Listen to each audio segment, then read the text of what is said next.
சாயிராமா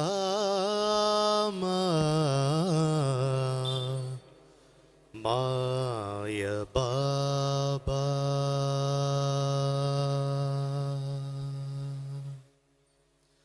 சாயிராமா மாய பாபா சஞ்சலம் தீர்த்திடும் சத்ய பிரகாசா சாயிராமா மாய பாபா சஞ்சலம் தீர்த்திடும் சத்ய பிரகாசா சாயிராமா மாய பாபா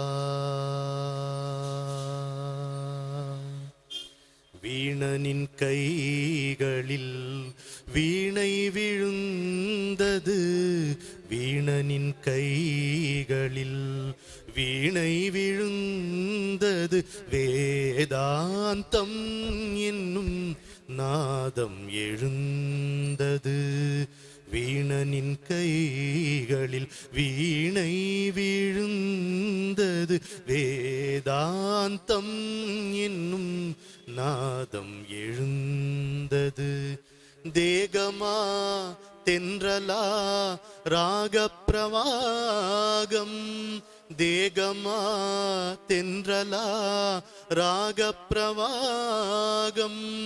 தேடியருள் செய்தும் தீராதே தாகம் தேகமா தென்றலா ராகப்பிரவாகம்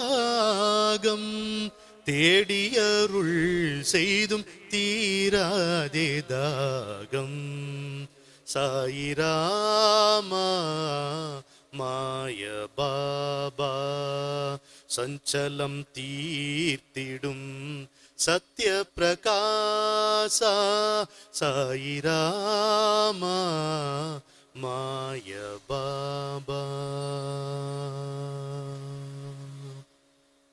பார்த்ததும் பார்த்ததும் பரவசமானதும்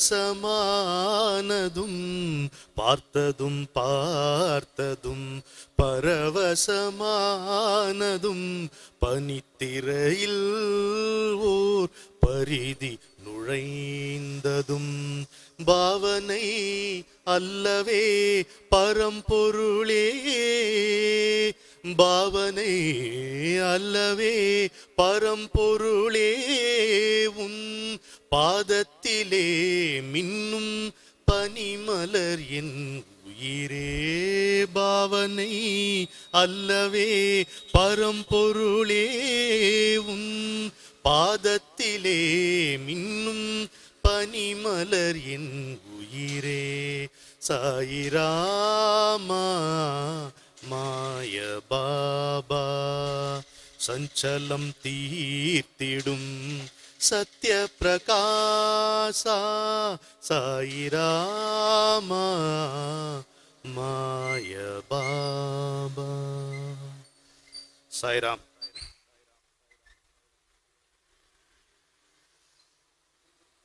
எல்லோருக்கும் எல்லா பேறுகளும் அப்படி கிட்டிவிடாது.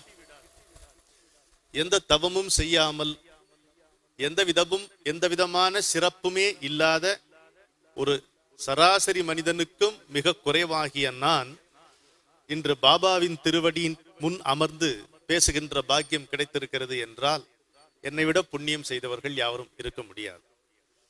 இந்த வாய்ப்பை தந்த உங்கள் அனைவருக்கும் என்னுடைய மனமார்ந்த நன்றியை முதலில் தெரிவித்துக் கொள்கிறேன். இங்கே பாபாவின் எதிரே உட்கார்ந்துதான் பேச வேண்டும் என்று அன்பர் ஸ்ரீகாந்தன் அவர்கள் பணித்தார்கள். அது என்னமோ எனக்கு பாபாவினுடைய வாக்காகவே தென்பட்டது. இதுல குறிப்பு என்னவென்றால், நாம் எப்பொழுதுமே அவரை காணுவதற்காக இயங்குகின்றோம். காணவில்லையே என்று நெஞ்சம் உருகி கண்மல்கி நிற்கின்றோம். ஆனால் அவர் நமக்கு குறிப்பிடுவது என்னவென்றால், நான் உன்னை எப்பொழுதும் பார்த்த வண்ணம் இருக்கிறேன் என்பதுதான். நான் பார்க்கிறேன் என்னும் மடமை இனி இல்லை, என்னை நீ பார்க்கும் நினைவு போதும். நான் பார்க்கிறேன் என்னும் மடமை இனி இல்லை, என்னை நீ பார்க்கும் நினைவு போதும் என்பதுதான் இந்த திருச்சந்நிதியிலே நமக்கு விளைகின்ற குறிப்பாக நான் எடுத்துக்கொள்ளுகிறேன்.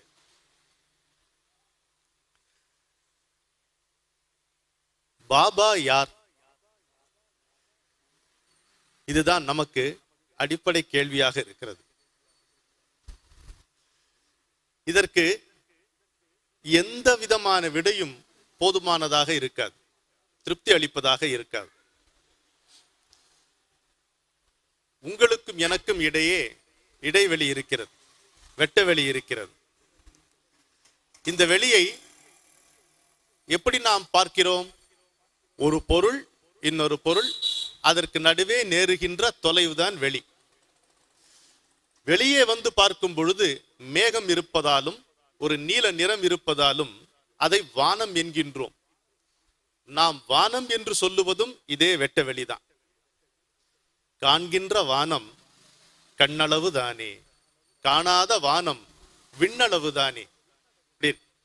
ஒரு ஜன்னல் வழியாக நாம் பார்க்கின்ற வானம் ஜன்னல் அளவுதான் இருக்கிறது. அதனால் வானம் ஜன்னல் அளவு என்று சொல்ல முடியுமா? ஒரு கூரையிலே இருக்கக்கூடிய ஓலைக்கீற்றின் இடுக்கு வழியாக நாம் பார்க்கின்ற வானம் அந்த இடுக்கிலிருந்து நமக்கு எத்தனை எல்லையை காட்டுமோ அவ்வளவுதான் காட்டும். அதனால் வானம் அவ்வளவுதான் என்று சொல்லிவிட முடியுமா? மொட்டை மாடியில் நின்று நம்முடைய 2 கைகளையும் கழுத்துக்கு பின்னாலே வைத்துக் கொண்டு படுத்திருந்து பார்க்கும் பொழுது வானம் இதைவிட இன்னும் பறந்து விரிந்து கிடப்பதாக காட்சி அளிக்கிறது. ஆனாலும் வானம் அவ்வளவுதான் என்று சொல்லிவிட முடியுமா? ஒரு மலைமுகட்டில் நின்று வானத்தை பார்க்கும் பொழுது 360 டிகிரி வரைக்கும் வானத்தை நம்மால் சுழன்று சுழன்று பார்க்க முடிகிறது. ஆனால் ஒரே தருணத்தில் 360 டிகிரி பார்க்க முடிவதில்லை. அப்படியே பார்க்க முடிந்தாலும் அதோ இருக்கக்கூடிய ஒளிப்பதிவாளர் அதை நமக்கு படம் எடுத்து காட்டினாலும் அவ்வளவுதான் வானம் என்று சொல்லிவிட முடியுமா? கடற்கரையில் நின்று அந்த வெள்ளை அலைகள் நம் கால்களை நனைக்கும் பொழுது உச்சி வானம் அப்படியே கவிழ்ந்து எங்கேயோ பூமியை தொடுவது போல் தோன்றுகிறது. அதைத்தான் தொடுவானம் என்கின்றோம். ஆனால் நாம் நடக்க நடக்க அந்த வானம் விலகி கொண்டே இருக்கிறது. இங்கிருந்து நாம் பார்க்கும் பொழுது அந்த வானம் அந்த இடத்தில் இந்த பூமியை தொட்டு விடுவதாக தோன்றுகிறது. அது வெறும் தோற்றமே தவிர அது உண்மையாகாது. வானம் என்பது அதற்கு அப்பாலும் இருக்கிறது. எப்படி நாம் கடக்க கடக்க கடல் தொடர்ந்து கொண்டே இருக்கிறதோ, எப்படி நாம் நடக்க நடக்க பாதை விரிந்து கொண்டே இருக்கிறதோ, அப்படி நாம் கருத கருத பறந்து விரிந்து ஆழ்ந்து அகன்று உயர்ந்து கொண்டே இருக்கக்கூடிய ஒப்பற்ற பரம்பொருள் தான் சாய்பாபா என்பதை நாம் புரிந்து கொள்ள வேண்டும். இப்படி புரிந்து கொண்டால்தான், இதை மனதில் நாம் இருத்தி கொண்டால்தான் பாபா என்றால் யார்? 2 கேள்விகள் அவருக்கு பொருந்தும். பாபா என்றால் யார் என்றும் பொருந்தும், பாபா என்றால் என்ன என்பதும் பொருந்தும். நம்முடைய அளவுக்கு, நம்முடைய நேசத்திற்கு அந்த பரம்பொருள் ஆட்பட்டு ஒரு நர வடிவில் இந்த பூமியில் இறங்கி வந்ததால், ஒரு உருவெடுத்து வந்ததால் அவரை மனிதர் என்று கொள்ளுகிறோம். ஆனால் ஒருபோதும் இந்த உருவத்திற்குள் அந்த பரம்பொருள் சிக்கி கிடப்பதில்லை. நமக்கு உடம்பு என்பது ஒரு சிறை, அவருக்கு உடம்பு என்பது மலர். நம் உடம்புக்குள்ளே கடவுளை நாம் தேடுகிறோம், அவருக்கோ அவருள்ளே அந்த உடம்பு இருந்தது. இதுதான் மிகப்பெரிய வேறுபாடு. அவருக்கோ அவருள்ளே தேகம் இருந்தது, நாமோ தேகத்துக்குள்ளே தெய்வத்தை தேடிக்கொண்டிருக்கிறோம். நம்மோடு தொடர்பு கொள்ள வேண்டும் என்பதற்காக, நம்மை உய்விக்க வேண்டும் என்பதற்காக, நாம் எந்த நிலையில் இருந்தாலும் அந்த நிலையிலிருந்து தன்னுடைய உள்ளங்கையில் ஏற்றி இந்த கடலை தாண்டி அந்த கரைக்கு நம்மை சேர்க்க வேண்டும் என்கின்ற கருணையின் பால் அவர் இங்கே உருவத்தை கொண்டு வந்தாரே தவிர அவரை நம்மை போல் நினைத்து விடக்கூடாது. நம்மிடையே தோன்றி நம்மிடையே வாழ்ந்து நமக்காகவே அவர் வாழ்ந்திருந்தாலும் நம்மில் ஒருவர் என்பதை ஒரு நேசத்தின் மூலமாக நாம் நினைத்து கொள்ளலாமே தவிர நம்மில் ஒருபோதும் அவர் ஒருவர் இல்லை, நாம் அல்ல அவர் என்பதை நாம் தெளிவாக புரிந்து கொள்ள வேண்டும். அவர் ஷீரடிக்கு வரும் பொழுது எப்படி ஒரு நதி மூலம், ரிஷி மூலம் என்பதை காண முடியாது என்று சொல்வார்கள். கவிதைக்கே மூலம் காண முடியாது, மகான்களுடைய மூலத்தை எப்படி நாம் காண முடியும்? இருப்பினும் 1838 அல்லது 1854 இரண்டு விதமான குறிப்புகள் நமக்கு காணப்படுகின்றன சாயினுடைய வரலாற்றிலே. 16 வயது ஒரு இளைஞனாக அவர் முதலில் ஷிரடியில் தென்பட்டார் என்று ஒரு காட்சி பார்க்கிறோம். இன்னொரு காட்சி, ஷிரடியில் சில நாள் இருந்து அவர் விலகி சென்று பிறகு கோபால்ராவ் தேஷ்முக்கோடு அவருடைய திருமண கோஷ்டியோடு திரும்பி வருகிறார் என்பதையும் நாம் காண்கின்றோம். தெளிவாக தெள்ள தெளிவாக இதை எடுத்து சொல்ல முடியாது. ஏனென்றால் அந்த வேப்ப மரத்து அடியும் அதன் அருகே இருக்கக்கூடிய அந்த குருஸ்தானமும் எத்தனை காலத்துக்கு முந்தியது என்று எவராலும் கணக்கிட்டு சொல்ல முடியாது. அந்த விவரங்களை பாபா தன் திருவாயினால் எவருக்கும் சொல்லவும் இல்லை. விடைவிடாத கேள்விகளுக்கு நடுவே அவர் உதிர்த்த ஒரு சில வார்த்தைகளை வைத்துக் கொண்டு அவருடைய வரலாற்றை நாம் அறிய முற்படுகிறோம். அவ்வளவுதான். அவருக்கு தாய் தந்தை யார் என்று நமக்கு தெரியாது. இதெல்லாம் வரலாற்று செய்திகளாக நம்ம பதிவு செய்து கொள்ள முடியாது. அவரே தன்னுடைய வாய்விட்டு சொன்ன ஒரு வார்த்தை வெங்குசா என்பது. உங்கள் தந்தை யார் என்று கேட்கும் போது வெங்குசா என்று ஒரு வார்த்தை சொல்லி இருக்கிறார். வெங்குசா யாராக இருக்கக்கூடும் என்பதை அறிஞர்கள் எப்படி சொல்லுகிறார் என்றால், அவர் ஒரு முகம்மதியருக்கு பிறந்தவர் என்றும், அந்த பெரியவர் இறந்த பிறகு இன்னொருவர் குழந்தையான பாபாவை இன்னொரு பெரியவரிடம் கொண்டு வந்து சேர்ப்பித்ததாகவும், அவர் வைணவராக விளங்கியவர், திருப்பதி வெங்கடாஜலபதியினுடைய வெங்கடேஸ்வர சாமியினுடைய அத்தியந்த பக்தர், அவருடைய பொறுப்பில் இவரை விட்டுவிட்டதாகவும் அவர் சொல்லுகிறார். குருவாக அந்த தந்தையை பாபா கொண்டிருக்கிறார் என்பதும் நமக்கு குறிப்பு இருக்கிறது, வரலாற்று குறிப்பு இருக்கிறது. ஆனால் வெகு விரைவிலேயே மகனாக வந்தது தன்னுடைய சீடன் அல்ல, ஒரு மகான் என்பதை அவர் கண்டுகொண்டார். அவரைத்தான் சாய் பாபா அவர்கள் வெங்குசா என்று குறிப்பிடுகிறார் என்று நமக்கு வரலாற்று ஆராய்ச்சியாளர்கள் சொல்லுகிறார்கள். அப்போ 1854 என்று நாம் வைத்துக் கொள்ளலாம். ஏனென்றால் 16 வயது என்று அவருக்கு சொல்லுகிறார்கள். அதனால் எப்படி வருகிறார் அவர்? ஷிரடியில் நிகழ்ந்தது இல்லை இந்த சந்திப்பு. ஷிரடிக்கு முன்னால் இருக்கக்கூடிய ஒரு ஊரில் வழியில் அங்கே அவர் ஒரு மரத்தடியிலே அமர்ந்திருக்கிறார். அப்படி அமர்ந்திருக்கின்ற பொழுது சாந்த் பட்டேல் என்று ஷிரடிக்கு சென்று கொண்டிருக்கக்கூடிய ஒரு அன்பர் அங்கே வருகிறார். சாந்த் பட்டேல் என்று அவருடைய பெயர். அவரை பாபா அழைக்கிறார். அவருடைய தோளில் என்ன இருக்கிறது? சாந்த் பட்டேலுடைய தோளிலே ஒரு குதிரையினுடைய சேணம் இருக்கிறது. சேணம்னா குதிரை மேல போடக்கூடிய இந்த பொருள், உட்கார்ந்து கொள்வதற்காக போடக்கூடிய அந்த ஆசனம். யானை மேல அம்பாரி, குதிரை மேல சேணம், மாட்டு மேல எதையும் வைக்கக்கூடாது. இந்த சேணத்தை அவர் சுமந்து கொண்டு வருவதை பார்த்து பாபா கேட்கிறார், என்ன அப்படின்னு கேட்கிறார். இவர் யாரோ ஒருவர் பக்கிரி மாதிரி இங்கே உட்கார்ந்து கொண்டிருக்கிறார், ஆனால் இளைஞராக இருக்கிறார். இவர் அழைத்தவுடன் அவர் ஏன் வந்தார்? அங்கதான் குறிப்பு. சாதாரணமா ஒருத்தர் கூட்ட, நீ யார் என்ன கூப்பிடுறதுக்கு, இந்த மாதிரிதான் நம்ம பார்ப்போம். இவன் யார் நம்மளை கூப்பிடுறதுக்கு, ஒருவேளை பிச்சைக்காரனோ, நமக்கு காசு கேட்க போகிறானோ, இல்ல மனநிலை சரியில்லாத, இவ்வளவு 1000 சந்தேகங்கள் நமக்கு வரும். ஆனால் சாந்த் பட்டேலுக்கு அவருடைய முன்வினையில், முற்பிறப்பில் செய்த வினை நல்வினையாக இருந்த காரணத்தினால் அவர் அந்த வாய்ப்பை நழுவ விடவில்லை. அவர் மூலம் உலகுக்கு ஒரு பெரிய பேரு கிட்ட வேண்டும் என்று எழுதி வைத்திருக்கிறது நம்முடைய நல்ல காலம்னு வச்சுக்கோங்களேன். அவர் நல்ல புத்தியில இருந்தார். நல்ல கூப்பிட்டோன்னே இவர் வந்தார். வந்தா சாய்பாபா என்ன பண்ணிட்டு இருக்கார்? பாபானா தந்தை என்று பொருள். ஆனால் அன்றைக்கு அவர் இருந்த நிலைமை இளைஞர், ஒரு மகன் நிலைமையில இருக்காரு. ஆனா அன்றைக்கே அவர் தந்தை தான். இந்த உலகத்திலே, பாரத நாட்டிலே எந்த பெண்ணும் பிறக்கும் போதே தாயாக பிறக்கிறார். அதுபோல் எந்த மகானும் இங்கே பிறக்கும் போது தந்தையாகவே பிறக்கிறார். இது நம்ம தெரிந்து கொள்ள வேண்டும். பாபாவை தந்தை என்கிறோம். அங்கே அவர் உட்கார்ந்து கொண்டிருக்கிறார். அப்போ என்ன செய்து கொண்டிருக்கிறார்? ஹூக்கா பிடிப்பதற்காக தயார் செய்து கொண்டிருக்கிறார். ஹூக்கா பிடிப்பார் அவர், அதற்காக தயார் செய்து கொண்டிருக்கிறார். அப்போ சாந்த் பட்டேல் வருகிறார். சாந்த் பட்டேல் வந்தோடனே என்ன இது அப்படின்னு கேட்கிறார். சேணம் சுமந்து கொண்டிருக்கிறார். அதாவது எல்லாத்துலயும் மகான்கள் ஒரு குறிப்பு வச்சிருக்காங்க.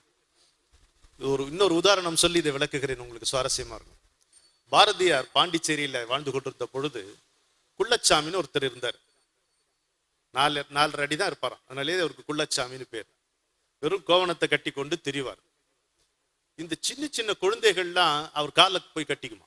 இந்த குள்ளச்சாமியோட காலை போய் கட்டிக்கிட்டு அவருடைய முழங்கால முகர்ந்து பார்க்குமா. அவர் ஏதோ ஒரு சித்தர். பாரதியார் இந்த வேடிக்கையை பார்த்துட்டே இருப்பார்.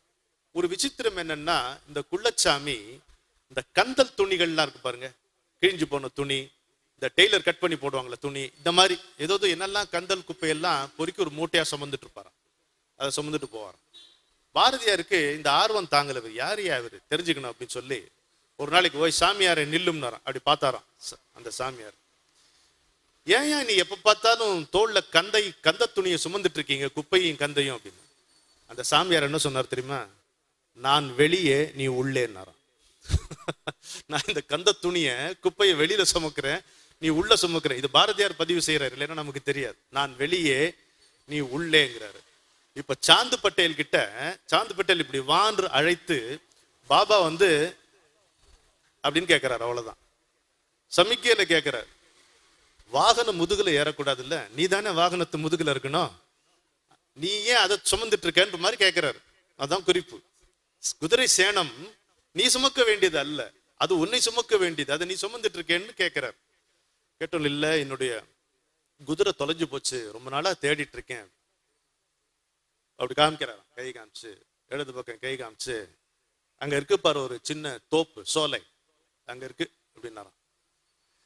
இவர் சொன்னாரேன்ற அதிசயம்லாம் அவருக்கு அப்போ உரைக்கல சாந்து பட்டேலுக்கு. நம்ம குதிரை அங்க கிடைக்கின்றன விறுவிறுன்னு போறாரு, அங்க நிக்கிறது. இந்த குதிரை அழகா அங்க நின்றுட்டு இருக்கு. அதை கூட்டி அப்பதான் அவருக்கு உரைக்குது, என்னடா இத்தனை நாள் நம்ம தேடினோம் கிடைக்கல, யாரோ ஒரு பக்கிரி இங்க உட்காந்து இங்க வா அவன் குதிரை அங்க இருக்குன்னு சொல்றாரு, அவரை பார்த்துட்டே போகணும் அப்படின்னு சொல்லி பார்க்க போனா இவர் வந்து ஹூக்கா தயார் பண்றார்.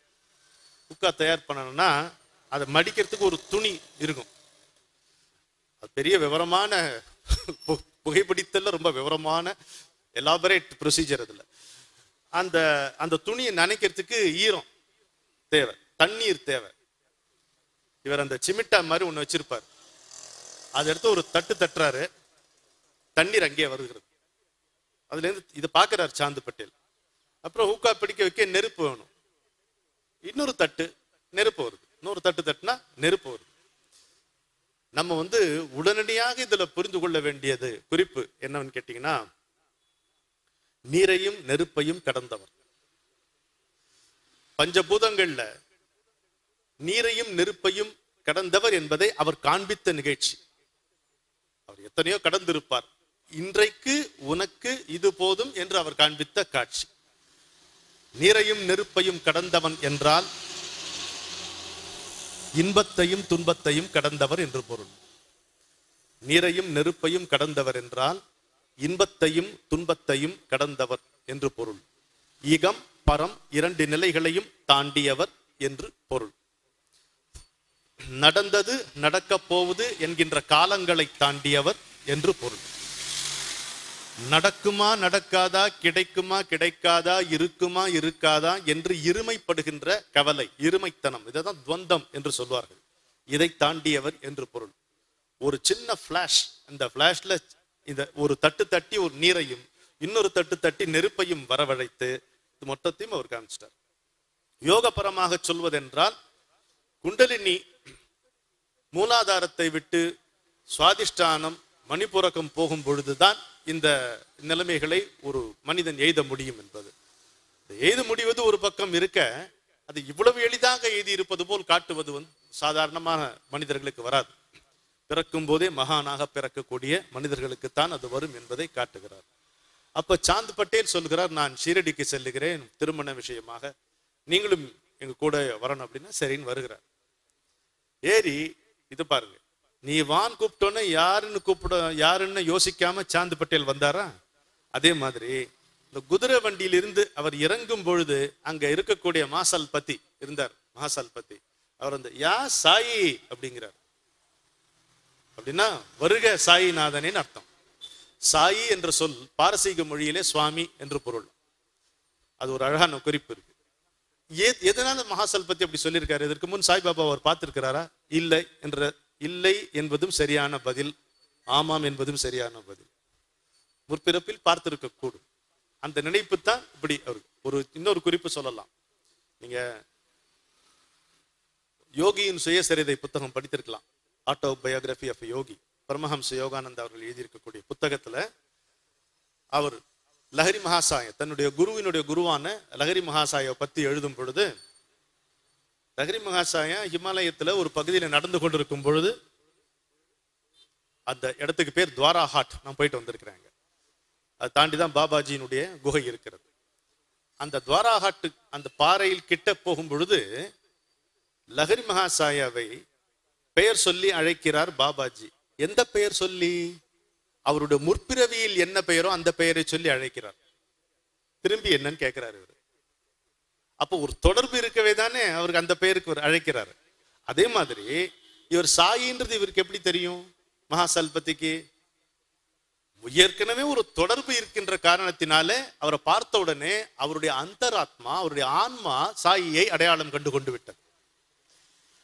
ஆன்ம நிலை வேறு, அதற்கப்புறம் சித்தம் வருகிறது, சித்தத்திற்கு பிறகு புத்தி வருகிறது, புத்திக்கு பிறகு மனம், மனதுக்கு பிறகு புலன்கள், அப்புறம் தேகம். இப்படித்தான் பொருத்தி வைத்திருக்கிறான் கடவுள் நம்மை. ஆனா அந்த ஆன்ம நிலையிலேயே இந்த உண்மை கண்டுபிடிக்கப்பட்டு விட்டது. உண்மையை ஒருபோதும் மனம் அறியாது, உண்மையை ஒருபோதும் புத்தியால் புரிந்து கொள்ள முடியாது. புத்தியால புரிந்து கொள்ளக்கூடிய உண்மைகள்லாம் சாதாரணமான உண்மைகள் தான். இந்த மைக்கை ஃபிட் பண்றது, இந்த வீடியோ எடுக்கிறது, இந்த லைட்டை போறது, இது மாதிரி உண்மைகள் தான் புத்தியால் நம்மால புரிந்து கொள்ள முடியும். ஆனால் முற்பிறப்பினுடைய தொடர்ச்சி, தொடர்பு, இதையெல்லாம் புத்தியால் புரிந்து கொள்ள முடியாது. அது சித்தத்தில் பதிவு இருக்கிறது, அதையும் தாண்டி ஆன்ம வெளிச்சத்தில் நிகழ்கிறது. அந்த சத்தியத்தை ஆன்மா அடையாளம் கண்டு கொண்ட காரணத்தால் மகாசல்பதி யா சாயி அப்படிங்கிறார். வருக சாயிநாதனே என்று, வருக சுவாமி என்று பொருள், அப்படி அழைக்கிறார். அப்படித்தான் நமக்கு இந்த சாய்பாபாவுடைய அறிமுகம் நமக்கு கிடைக்கிறது. அதற்கு பிறகு நமக்கு தெரிகின்ற காட்சி வேப்பமரம். அந்த வேப்பமரத்தடியிலே அவர் அமர்ந்து பல நாட்கள், பல காலம் அமைதியாக மௌனத்திலே இருந்து தியானத்திலேயே லயித்திருந்ததை அவருடைய மிக மிக ஆதிகால பக்தர்கள், அதாவது முதல் முறை சாய்பாபா ஷிரடியில் இருந்த போது அறிந்தவர்கள் அதற்கு சான்று கூறுகிறார்கள். நடுவில் எத்தனை நாள், எத்தனை வருடங்கள் இடைவெளி இருந்தது என்று நமக்கு தெரியாது, அதெல்லாம் வரலாற்றுல பதிவாகவில்லை. அப்போ அங்கதான் இந்த குருஸ்தானத்தை காட்டுகிறார். இங்கே அந்த முதிய பாட்டி சொல்றாங்க, இங்க இருந்து தானே, இங்க இருந்தவர் தானே இப்ப மீண்டும் வந்திருக்கிறார் என்று அந்த பாட்டி தான் சொல்றாங்க. அப்போ அந்த இடத்துல தோண்டி பாருங்கன்னு சொல்லும் பொழுது, மண்வெட்டி எடுத்து தோண்டும் பொழுது ஒரு நல்ல ஒரு சமதளமான ஒரு கல் கிடைக்கிறது. இந்த கல்லை அப்புறப்படுத்தினால் கீழே ருத்ராட்சங்கள் இருக்கின்றன, தீபம் எரிந்து கொண்டிருக்கின்றன, பல தீபங்கள் எரிந்து கொண்டிருக்கின்றன. அப்ப சாய் அங்க கிட்ட நின்று, அது என்னுடைய குருஸ்தானம், அதை நீங்க தொந்தரவு செய்ய வேண்டாம், மூடி விடுங்கள் என்று சொல்லுகிறார். அப்ப அது திரும்பவும் மூடி விடுகிறார்கள். இந்த ரிஷி மூலம், நதி மூலம் ஏன் சேர்த்து சொல்றாங்கன்றதுக்காக சொல்றேன். இதை நீங்க ஒரு நதியினுடைய ஆரம்பத்தை பார்த்தீர்களானால் தான் உங்களுக்கு ரிஷி மூலம் என்பது பார்க்க முடியாது என்பது புரியும். நான் காவேரி பார்த்திருக்கிறேன், கோதாவரி அறிந்திருக்கிறேன், பத்ரா நதியினுடைய மூலத்தை பார்த்திருக்கிறேன். துங்கபத்ரா சொல்கிறோம் இல்லையா, துங்கா ஒரு நதி, பத்ரா ஒரு நதி. இந்த பத்ரா நதியினுடைய துவக்கத்தை நான் பார்ப்பதற்கு படாத பாடுபட வேண்டியதா இருந்தது. ஷிமோகாவில காட்டுக்குள்ளெல்லாம் சென்று ஒரு பெரிய பாறை, இந்த பாறையில ஒரு துவாரம் போட்டு ஒரு குகை இருக்கிறது. அந்த குகைக்குள்ளே ஊர்ந்துதான் செல்ல வேண்டும். சென்று ஒரு அட்டைகட்டையெல்லாம் இருக்கும், ஒரேடியா பூச்சிகள்லாம் இருக்கும். இந்த குகைக்குள்ள ஊர்ந்து சென்றால் இப்படி உட்கார்ந்து கொள்ளக்கூடிய அளவுக்கு உயரம் இருக்கு, இருட்டா இருக்கு, உட்கார்ந்து கொள்ளக்கூடிய அளவுக்கு உயரம் இருக்கு. அப்புறம் இந்த துண்டு கிண்டு இதெல்லாம் வச்சு இப்படி பார்த்தோம்னா அங்க தெய்வ உருவங்கள் இருக்கின்றன, கணபதி, அது மாதிரி 2-3 கண்டுபிடிக்க முடியல, அப்படி இருக்கு. இன்னும் கொஞ்சம் கவனமாக காது கொடுத்து கேட்டோமானால் நீர் சொட்டுகிறது. ஒரு சொட்டு, இன்னொரு சொட்டு, இன்னொரு சொட்டு, அப்படி இருக்கிறது. இதுதான் பிற்பாடு நதியாகிறது, பத்ரா நதியாகிறது. தலைக்காவிரியில் சென்று காவிரி துவங்கும் இடத்தை நீங்கள் பார்த்தீர்களானால் வெறும் ஒரு தண்ணீர் தொட்டி மாதிரி தான் இருக்கும். எப்படி இது ஒரு நதியாகிறது? இதனுடைய தொடர்ச்சி எங்கே, எப்படி இது தொடர்கிறது? உங்களால் அது புரிந்து கொள்ளவே முடியாது. அப்பட்டமாக, பட்டவர்த்தனமாக நம்ம கண்ணெதிரே கண்டாலும் அந்த விந்தை விலகாது. அதுபோல் மகான்களுடைய மூலம் என்கின்ற விந்தை விளங்காது. இது விலகாது, அது விளங்காது, நம்மால் புரிந்து கொள்ளவே முடியாது. அப்பேற்பட்ட ஒரு மூலம், குரு மூலம். இன்னும் ஒரு குறிப்பு சொல்லலாம், நீங்கள் புத்தகத்தில் பார்த்திருக்க முடியாத ஒரு குறிப்பு. அவருடைய மார்க்கம் ஒன்று இருக்கிறது. அதற்கு மாஹூஸ் என்று பெயர். அது எந்த மொழின்னு எனக்கு தெரியல. மாஹூஸ் என்று அந்த மார்க்கத்துக்கு பெயர். ஒரு குரு இவன் தகுந்த சீடன் என்று ஒருவர் தேர்ந்தெடுத்தார் என்றால் என்ன பண்ணுவாரு தெரியுமா? அந்த மார்க்கத்துல அப்படியே அவனை தலைகீழ கட்டி தொங்க விட்டுருவார். எங்க? ஒரு கிணற்றுல, ஒரு பெரிய பழைய கிணறா இருக்கும். அந்த கிணறுக்கு மேல ஒரு விட்டம் மாதிரி ஒரு கல் இருக்கும். அதுல இந்த சீடனை தலையை கட்டி தொங்க விட்டுருவார். அப்புறம் எப்போ எப்போ வருவார்? எப்போ அவருக்கு தோணுமோ திரும்பி வராது. அப்படியே இருக்க வேண்டியதுதான். இந்த ரத்த ஓட்டம், இதுல குண்டலினி தானாகவே சகஸ்திரகாரத்துக்கோ அநாகதத்துக்கோ வரக்கூடிய வாய்ப்பு இருக்கிறது. அது ஒரு குறிப்பு. அப்போ ஒருவேளை இறந்து போயிட்டானா போயிருக்கிறார்கள். அது மாதிரி சீடர்கள் இறந்து போயிருக்கிறார்கள். இப்படி இறந்து போயினா இந்த சரீரத்தை அப்புறப்படுத்திப்பார். குருவுக்கு அதனால துயரம், ஒரு துயரமும் கிடையாது. ஆனா அடுத்த பிறப்புல பிக்கப் பண்ணிக்குவார். அவ்வளவுதான். குருவை பொறுத்த மட்டும் இந்த இறப்பு பிறப்பு இந்த கால தொகுதி ஒரு பிரச்சனையே கிடையாது. நமக்கு தான் அடுத்த நிமிடம் இந்த நிமிடம் தொல்லைகள் இருக்கு. கடிகாரத்தை கட்டிக்கிட்டு அலையிறோம் நம்ம தான். அவங்களுக்கு அப்படி கிடையாது. அப்போ அதுல தேறி இருந்தால் அவனை விடுவி போட்டு சொல்லு. தேறி இருந்தால் அவனை விடுவித்துருவார். அந்த கட்டை அவுத்து திரும்ப அவங்க நிற்க வைக்கும் பொழுதே என்ன சொல்கிறார்கள் என்றால், அப்படி அவன் 3 நாளோ 30 நாளோ அந்த குரு என்ன நேரம் நிச்சயிக்கிறாரோ அந்த பரீட்சையில அவன் தேறிவிட்டால் அவன் மீண்டும் விடுவிக்கப்படும் பொழுது ஒரு குருவின் நிலையை அவன் அடைந்தவனாகிறான். ஷார்ட்கட். ஆனா ரொம்ப சிரமம். ரொம்ப பேர் அதுல தேறினதே கிடையாது. அதை அந்த மார்க்கத்தில் முயன்றவர்களே மிகவும் குறைவு. அதில் தேறியவர்கள் இன்னும் குறைவு. இந்த மார்க்கத்தை சேர்ந்தவர் இவர் என்கின்ற குறிப்பை எனக்கு என்னுடைய குருநாதர் கற்றுக் கொடுத்தார். இன்னொரு குறிப்பு, இதுவும் நீங்க புத்தகத்தில் பார்த்திருக்க முடியாது. நந்தா தேவி என்று இமாலயத்தில் ஒரு மலைத்தொடர் இருக்கிறது. நான் இமாலயத்துக்கு ஒரு 30 முறை சென்றிருக்கிறேன். தனிமையில் இருந்திருக்கிறேன். அந்த நந்தா தேவி குகையில் இருந்துதான் பாரத நாட்டின் குருமார்கள் அத்தனை பேரும் வருகிறார்கள் என்கிறது ஒரு பரம்பரையான ஒரு வாசம். நந்தா தேவி ஒரு குகை இருக்கு. அது அந்த மேல போய் எல்லாம் பார்க்க முடியாது குகை. அது கண்ணுக்கு தெரியாத ரகசியமான ஒரு இடம். அங்கிருந்துதான் இந்த நாட்டினுடைய குருமார்கள் எல்லோரும் இறங்கி வருகிறார். அங்கே அவர்கள் வேறு விதமாக இருப்பார்கள். இங்கே அவர்களுக்கு வேறு பெயர், வேறு வடிவம். ஒரிஜினலா அவர்கள் யார் என்று சொல்ல முடியாது.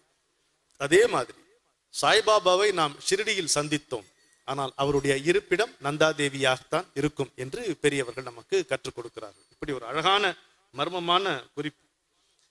அவர் சரி வரும்போது யாராக வந்தார்? பாபா யாருன்னு பார்த்துட்டோம்.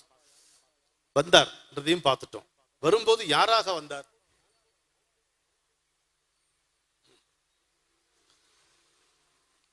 ஒரு குரு என்றைக்கும் வரும்போது குருவாகத்தான் வருவார்.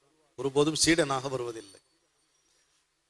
இதற்கு நமக்கு சாட்சி சாந்து பட்டேல் அவருக்கு உடனே பணிந்ததும், அந்த திருமணத்திற்கு அவர் சென்றவுடன் அவரை மகாசல்பதி யாசாயி என்று வரவேற்றதும், பாட்டி அவரை அடையாளம் காட்டியதும், அந்த மசூதியில் அவர் போய் இருக்க எல்லோரும் அங்கு அந்த ஊரில் இருக்கக்கூடிய பெண்மணிகள் அவரிடம் உடனடியாக ஈடுபாடு கொண்டு பக்தி கொண்டு சிரத்தையோடு அவர்களுக்கு பணிவிடை செய்ததுமே இதற்கு சான்று என்று நாம் சொல்லலாம்.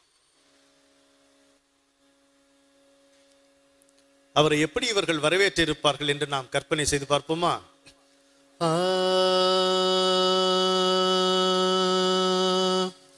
குருவே வழியே துணையே சரணம், உருவே அருவே உயிரே சரணம். குருவே வழியே துணையே சரணம், உருவே அருவே உயிரே சரணம், உயிரே சரணம். ஒரு நாளினிலே உருவான வழி உயிரோடுயிரானது உந்தன் மொழி. ஒரு நாளினிலே உருவான வழி உயிரோடுயிரானது உந்தன் மொழி.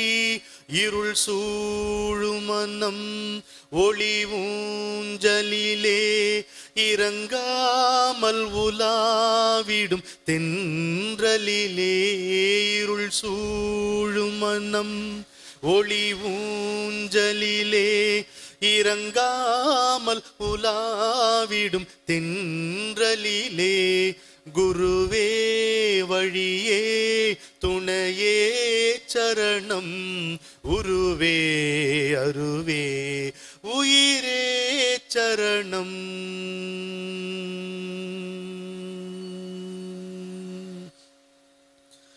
மனம் எங்கும் உன் பூவிழி பார்த்திருக்கும் கனவும் நினைவும் கரம் சேர்த்திருக்கும். மனம் எங்கும் உன் பூவிழி பார்த்திருக்கும் கனவும் நினைவும் கரம் சேர்த்திருக்கும். எனதாவியுமே உனதான பின்னே தனியாய் நிலவும் துயர் ஏதுமில்லை. எனதாவியுமே உனதான பின்னே தனியாய் நிலவும் துயர் ஏதுமில்லை. ஒளியே இருளே உலகே சரணம் களியே கனிவே கனலே சரணம். குருவே வழியே துணையே சரணம் உருவே அருவே உயிரே சரணம் உயிரே சரணம் உயிரே சரணம். என்றுதான் இவர்கள் வரவேற்றிருப்பார்கள் என்று நான் நினைத்துக் கொள்ளுகிறேன். குருவாக வந்தார், வரும்பொழுதே குருவாக வருகிறார். குரு என்பவர் யார்? இருளில் இருந்து வெளிச்சத்திற்கு அழைத்து செல்பவர் குரு. இக்கரையிலிருந்து அக்கறைக்கு நம்மை தன்னுடைய அங்கையில் ஏந்தி அழைத்து செல்பவர் குரு. எந்த துன்பங்கள் இருந்தாலும், எந்த இன்பங்கள் இருந்தாலும், எந்த தடைகள் இடர்கள் இருந்தாலும் அதையெல்லாம் நம்மால் தாண்ட முடியாது என்று தெரிந்து தயாபரனாக வந்து நம்மை தாங்கி கரை சேர்ப்பிக்கக்கூடிய கருணை கடல் குரு. எந்த வினையும் நம்மால் தீர்க்க முடியாது, ஆனால் வினை மீது வினை மீது வினை மீது விளைவுகள் நம்மை பிணித்திருக்கும் அந்த தலைகளை நமக்காக கத்தரித்து நம்மை அகண்ட பெருவெளியில் பரிபூரண ஆனந்தத்தில் சேர்க்கக்கூடிய அன்பு வள்ளல் குரு. அப்படிப்பட்ட குருவாகத்தான் நம்முடைய சாயி பகவான் இங்கே வந்தார். அவர் இங்கே வந்து பயிற்சி பெற்று சீடனாக இருந்து குருவாகவில்லை. இதைத்தான் நம்ம புரிந்து கொள்ள வேண்டும். வரும்போதே குருவாக வந்தார். ஒரு சூரியன் நம்முடைய பார்வைக்கு உதயம் என்று ஒன்று இருக்கிறது, அஸ்தமனம் என்று ஒன்று இருக்கிறது. சூரியனுக்கு உதயமும் அஸ்தமனமும் உண்டா? பூமி சுழல்வதனால் சூரியன் தோன்றுவது போலவும் தோன்றுகிறது, அது கீழே விழுவது போலவும் தோன்றுகிறது. கிழக்கு மேற்கு என்பது பூமிக்கு, தோற்றம் மறைவு என்பது பூமிக்கு. சூரியனுக்கு அப்படி இல்லையே. சூரியன் எப்பொழுதும் தான் தோன்றியாக பிரகாசமயமாக ஒளிமயமாக திகழ்கிறது. அப்படித்தான் நம்முடைய பார்வையில் சாயி பகவான் ஒரு மனித உருவில் வந்தாலும், 16 வயது இளைஞராக முதலில் ஷிரடியில் தென்பட்டாலும், வேப்ப மரத்து அடியில் தியானத்தில் வீற்றிருந்தாலும், எப்படி இருந்தாலும் அவரை பொறுத்த மட்டில் அவர் வரும்போதே குருவாகத்தான் வந்தார், முழுமையாகத்தான் வந்தார். முழுமை எய்திய பின் தரைக்கு இறங்கி வந்த சத்குருமார்களில் ஒருவர் சாய் பகவான் என்பதை புரிந்து கொள்ள வேண்டும். இங்க வந்து குருவானவர்கள் எத்தனையோ பேர் உண்டு, அதுவும் சிறப்பு. சாதாரண மனிதனாக பிறந்து ஒரு குருவை அடைந்து நல்ல சீடனாக தேர்ந்து அந்த குரு அருள் பெற்று பிறகு குருவானவர்கள் உண்டு. அது வேண்டும், அந்த பரம்பரையும் தொடர வேண்டும். அது மிகவும் சிறப்பிற்குரியது, போற்றுதலுக்குரியது. ஆனால் சத்குரு என்று நாம் யாரை குறிப்பிடுகிறோம்? நம்முடைய பாரத நாட்டு பாரம்பரியத்தில் என்று பார்க்கும் பொழுது வரும்போதே குருவாக வந்தார். ஏன்? போகும்போதே நிறைய பேரை கரை சேர்ப்பதற்காக. அது இங்கு வந்து பயிற்சி பெற்று அதற்கு பிறகு நடத்துகின்ற காரியம் ஆகாது. எனவே அப்படி வந்த ஒரு சிலரில் ஒருவர், தலை சிறந்தவர் நம்முடைய சாயி பகவான். உங்க வேலை என்னன்னு அவர் கேட்கிறாங்க. அவருடைய வார்த்தையிலே அதை பார்க்கும் பொழுது ரொம்ப சிலிர்ப்பாக இருக்கு. அதாவது சின்ன சின்ன சொற்றொடர்களே பேசியவர். ரொம்ப இலக்கிய பூர்வமான கடினமான மொழியில் பேசாதவர் சாய் பகவான். இனிய சொற்கள், சில சமயம் கரடுமுரடான சொற்கள், வசவு சொற்கள் கூட அவர் நிறைய பயன்படுத்தி இருக்கிறார். ஆனால் சின்ன சின்ன சொற்கள், சித்திர சொற்கள், அவற்றிலே எல்லாவற்றையும் விவரித்திருப்பார். உங்களுடைய வேலை இங்கே என்னன்னு ஒருத்தர் கேட்கிறார். அதுக்கு சாய் பகவான் சொன்ன பதில், அருளுவதே என் பணி. இதை விட என்ன சொல்வீங்க? இதை விட நேரடி வாக்கு மூலம் எதை நீங்க கேட்பீங்க? அருளுவதே என் பணிங்கிறார். அருளுவதே என் பணியா? ஆமா, அதுதான் என்னுடைய பணி என்கிறார் அவர். அருளிக்கொண்டே இருந்தால் அழுத்தே போகாது, அப்பேற்பட்ட பணி. சரி, அருளுவதே உங்கள் பணியா? நாங்கள் ரொம்ப பாக்கியவான்கள் தான், உங்களை அடைஞ்சிட்டோமே, இனிமேல் எங்களுக்கு எந்த விதமான தொல்லையும் இல்லை என்று அந்த அடியவர்கள் சொல்லுகிறார்கள். அப்போ சாய் பகவான் ஒரு வார்த்தை சொல்லுகிறார்கள், அப்படி இல்லை, நான் அழைக்கிறேன், நீங்கள் வந்தடைந்தீர்கள். நான் அழைக்கிறேன், அதனால் நீங்கள் என்னை வந்தடைந்தீர்கள். இந்த குருவனுடைய தத்துவத்தையே இந்த 2 வார்த்தையில சாய் பகவான் நமக்கு அருளி இருக்கிறார் என்றே சொல்ல வேண்டும். அதாவது, ஒரு குருவை நாம் தேடுகிறோம், ஆனால் குருதான் நம்மை கண்டுபிடிக்கிறார். You search for him, he finds you. இதுதான் குரு தத்துவத்தினுடைய சிறப்பு.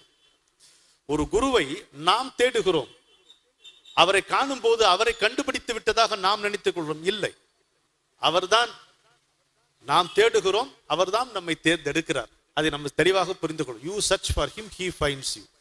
அவருடைய சங்கல்பம் இல்லாமல், அவருடைய எண்ணம் இல்லாமல் அவரை பார்க்க வேண்டும் என்கின்ற ஆவல் கூட நமக்கு வராது. இது நம்ம தெளிவாக இருக்க வேண்டும். இப்போ உதாரணமாக ஹிமாலயாஸுக்கு போக வேண்டும் ஒரு ஆசை வந்ததுன்னு வச்சுக்கோங்க. அதுக்கு என்ன பொருள் தெரியுமா? அங்கிருந்து ஒரு அழைப்பு வந்திருக்கிறது என்று பொருள். கேதார்நாத் போகணும், பத்ரிநாத் போகணும், பார்க்கணும்னு ஒரு ஆசை வந்தது என்றால் அங்கிருந்து ஒரு அழைப்பு வந்திருக்கிறது என்பதுதான் பொருள். அப்படியானால் ஒரு குருவை அடைய வேண்டும் என்பதும் அப்படித்தான். இதுல என்ன முக்கியம்னா, சாய்பாபா நமக்கு சொல்ற வார்த்தையில, நான் அழைத்தேன், அதனால்தான் நீங்கள் என்னை வந்தடைந்தீர்கள் என்றால், அப்ப யார் காத்திருந்தார்கள்? சீடனா, குருவா? அவர் தான் காத்திருக்கிறார். நாம காத்திருக்கவில்லை. நாம நினைக்கிறோம், குருவே உனக்காக எத்தனை ஆண்டு காலம், எத்தனை பிறவிகள் நான் காத்திருந்தேன். அவர் புன்னகைப்பார், நான் தானே காத்துட்டு இருந்தேன். உனக்கு அந்த ஆசை வரும் வரைக்கும், என்னை காண வேண்டும் என்கின்ற ஆசை வரும் வரைக்கும், அது தலை தூக்கி நிற்கின்ற வரைக்கும் நான் அல்லவா காத்திருந்தேன். எத்தனையோ பட்டியலாய் ஆசைகள் நம்முடைய நெஞ்சை புரட்டி எடுக்கின்றன, எண்ணங்களை புரட்டி எடுக்கின்றன. அதனிடையே இதற்கெல்லாம் காரணம் என்ன, இதற்கெல்லாம் விடுவு என்ன என்று பார்ப்பதற்காக ஒரு ஆசை எழும்பொழுது, அந்த ஆசை எழும்போதுதான் குரு என்பவர் வருகிறார் அங்கே. எனவே நான் அழைக்கிறேன், அதனால் தான் நீங்கள் வந்தடைந்தீர்கள் என்கின்ற 2வது வாக்கியத்தை சாய் பகவான் அங்கே நமக்கு அருளுகிறார். சரி, அருளுவதே என் பணி என்று சொன்னார். நான் அழைக்கிறேன், அதனால் தான் நீங்கள் வந்தடைந்தீர்கள் என்று சொல்லுகிறார். அதன் பிறகு என்ன? உடனே நம்ம கேள்வி என்ன இருக்கும்? சொல்லுங்க, நாங்க என்ன செய்யணும்னு சொல்லுங்க, நாங்க என்ன பண்ணினா உங்களுடைய அருளுக்கு பாத்திரமாவும் சொல்லுங்க அப்படின்னு கேட்டா அவர் என்ன பதில் சொல்கிறார்? அங்கதான் ஒரு சத்குருவனுடைய பாஷையை நம்ம புரிந்து கொள்கிறோம். என்ன சொல்கிறார் என்றால், என்ன சாதனை செய்யணும்னு கேட்கிறாங்க. நம்ம எதிர நிற்பது கடவுள் என்பதை மறந்து போய், உன்னை அடைய நான் என்ன சாதனை செய்ய வேண்டும், அதை அடைஞ்சிட்டோமே. ஆனா நமக்கு அப்படி தோன்றவில்லை. ஏனென்றால் அவரை ஒரு உருவமாக பார்க்கிறோம், இன்னொரு மனிதனாக பார்க்கிறோம். நாங்கள் என்ன சாதனை செய்ய வேண்டும் என்று அவர்கள் கேட்கும் பொழுது, அது எடுத்துருங்க, நான் இது வேண்டாம், நான் இந்த சவுண்ட் வருது இல்லை, பரவாயில்ல, கொஞ்சம் இனிமையான வார்த்தைகளை பேசுறோம்ல, வரதான் செய்யும். இனிமையான பகவானை பத்தி பேசும்போது வாங்க. அவர் என்ன சொல்ற, என்ன சாதனை செய்ய வேண்டும் என்று கேட்டால் அதற்கு அவர் என்ன பதில் சொல்லுகிறார் தெரியுமா? இதை ஆன்மீக பாதையில் இருப்பதாக நினைத்துக் கொள்கின்ற ஒவ்வொருவரும் மனதில் கொள்ள வேண்டிய சாய்பாபாவுடைய வாக்கியம். குருவை முழுக்க நம்பு, நீ செய்யத்தக்க சாதனை இது ஒன்றே. குருவை முழுக்க நம்பு, நீ செய்யத்தக்க சாதனை இது ஒன்றே என்று அவர் வாக்கு அருளுகிறார். அதுதான். ஓ, அவ்வளவுதானா அப்படின்னு கேட்போம். அது அவ்வளவு சுலபம் இல்லைன்னு புரியும், போக போக புரியும்.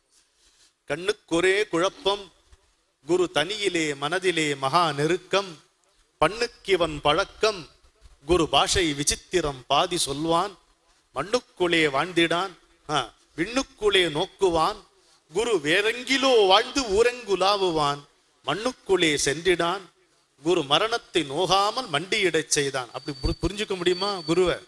ஒரு குருவி வானத்தை அளக்க முடியுமா? குருவிக்கும் நமக்கும் இருக்கக்கூடிய ஒற்றுமை என்ன, வேற்றுமை என்ன?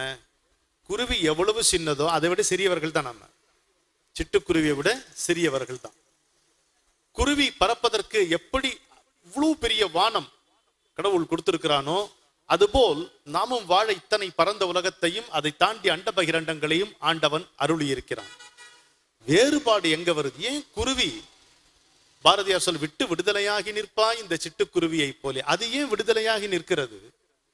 நாம ஏன் விடுதலையாகி இல்லை என்றோமானால், குருவி வானத்தில் ஆனந்தமாக பாடி பறக்கிறதே தவிர வானத்தை அளக்க முற்படுவதில்லை.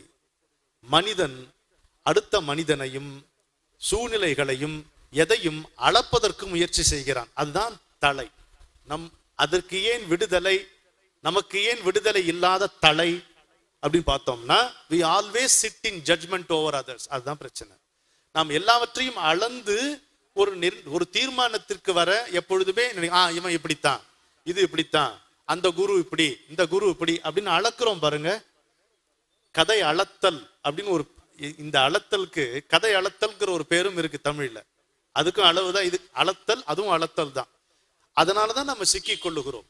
சிட்டுக்குருவி போல் நாம் இட்டமுடன் இந்த வானத்தில் திரிய வேண்டும் என்றால் அது குருவை முழுக்க முழுக்க நம்பினால் தான் முடியும். எப்பொழுதுமே ஒன்று சொல்வார். இப்போ நம்ம ஒரு வாகனத்துல பயணம் செய்கிறோம், இங்கிருந்து ஒரு ட்ரெயின்ல ஏறி போறோம். எத்தனை பெரிய தொடர், 22 பெட்டி 24 பெட்டி இருக்கு. அதில் நமக்குன்னு ஒரு பெட்டி நிச்சயம் பண்ணிருக்கு இல்லையா? அதில் முன்கூட்டியே நம்ம வாங்கினதுனால நமக்குன்னு ஒரு பர்த் அதுவும் நிச்சயம் பண்ணிருக்கு இல்லையா? நம்முடைய ரயில், நம்முடைய பெட்டி, நம்முடைய இருக்கை எல்லாமே நிச்சயிக்கப்பட்டு நிர்ணயமாகி இருக்கிறது. என்றைக்காவது ஒரு நாள் இந்த ஓட்டுகிற டிரைவருடைய முகம் நமக்கு தெரியுமா? பெயர் தெரியுமா? தெரியாது. எத்தனையோ பேருந்துல ஏறி செல்லுகிறோம். என்றைக்காவது அந்த ஓட்டுநருடைய முகத்தை பதிவு செய்து கொண்டிருக்கிறோமா? இல்லை. அந்த ஓட்டுநருடைய பெயர் நமக்கு தெரியுமா? தெரியாது. ஏன்? தெரிந்து கொள்ள வேண்டிய அவசியம் இல்லை. நம்புகிறோம். அந்த ரயில ஓட்டக்கூடிய டிரைவரை நாம நம்புறோம். பஸ்ஸை ஓட்டக்கூடிய டிரைவரை நம்ம நம்புறோம். குருவை நம்புறதுக்கு ஏன் கஷ்டமா இருக்குது? நம்முடைய வாழ்க்கையினுடைய மொத்த காட்சிகளையும் வகுத்து நமக்காக நம்முடைய இன்ப துன்பங்களில் பங்கு கொண்டு நம்முடைய வினைகளை பொருட்படுத்தாமல் நமக்கு அருளுவதற்கு எப்பொழுதும் தயாராக இருக்கின்ற குருவை நம்புவதற்கு மட்டும் நாம் எப்பொழுதுமே சிரமப்படுகிறோம். அதனால் சாதனை என்பது என்னவென்றால், விடிய விடிய தியானம் செய்வதோ, பகவத்கீதையை நெட்டுரு போடுவதோ, வேள்விகள் செய்வதோ எல்லாம் நல்லதுதான். அது அல்ல. ஆனால் சாதனை ஒரு குருவை முழுக்க முழுக்க நம்புவது. அது என்ன முழுக்க நம்புங்கிறாரு? நம்பிக்கைங்கிறது பாஸ்ட் டைமா இருக்க முடியாது. எனக்கு நீ நல்லது செய்தால் உன்னை நான் நம்புவேன், எனக்கு நல்லது செய்யவில்லை என்றால் நம்புறது உனக்கு கஷ்டம்தான். அப்படி இருக்கக்கூடாது. அப்படி இன்பம் எனக்கு நேர்ந்தாலும் அது உன்னால் நேர்ந்தது என்று எடுத்துக்கணும். துன்பம் எனக்கு விளைந்தாலும் அது என் நன்மை கருதி நீ எனக்கு இழைத்த துன்பம் வச்சுக்கணும். அதாவது ஒரு குரு கிட்ட போய் உட்கார்ந்து விதியை பத்தி பேசக்கூடாது, வினையை பத்தி பேசக்கூடாது. நம்முடைய வினை கணக்கு நமக்கு தெரியுமா? நம்ம கணக்கே நமக்கு தெரியல. நம்முடைய வினையினுடைய கணக்கு குருவுக்குத்தான் தெரியும். அந்த கணக்கு இப்பொழுது எப்படி விளைந்திருக்கிறது? வழக்காக விளைந்திருக்கிறது. அதனால்தான் இன்ப துன்பங்களால் நாம் பந்தாடப்படுகிறோம், அல்லாடுகிறோம். இந்த வழக்கை தீர்த்து இந்த கணக்கை முடிக்க வேண்டிய பொறுப்பு, கடமை, உரிமை, திறமை எல்லாம் குருவுக்கு மட்டுமே உண்டு. ஆனால் அதை அவர்கிட்ட விட்டுறணும். அதை அவர் எப்படி தீர்ப்பாரு? அது போய் கேட்கக்கூடாது. ஒரு டாக்டரை ரொம்ப இரிட்டேட் பண்ணக்கூடிய விஷயம் என்னன்னா, மருந்து பத்தி அவர்கிட்ட பேசுறதுதான். ஆகுமா ஆகாதா?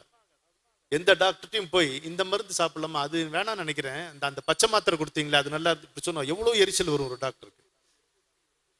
சாதாரண ஒரு டாக்டருக்கு அப்படி இருக்கு. குரு எரிச்சல் படுறது இல்லை, ஆனா இதை அனுமதிக்கிறது இல்லை. 2 கேள்விகள் குருவு கிட்ட கேட்கக்கூடாது.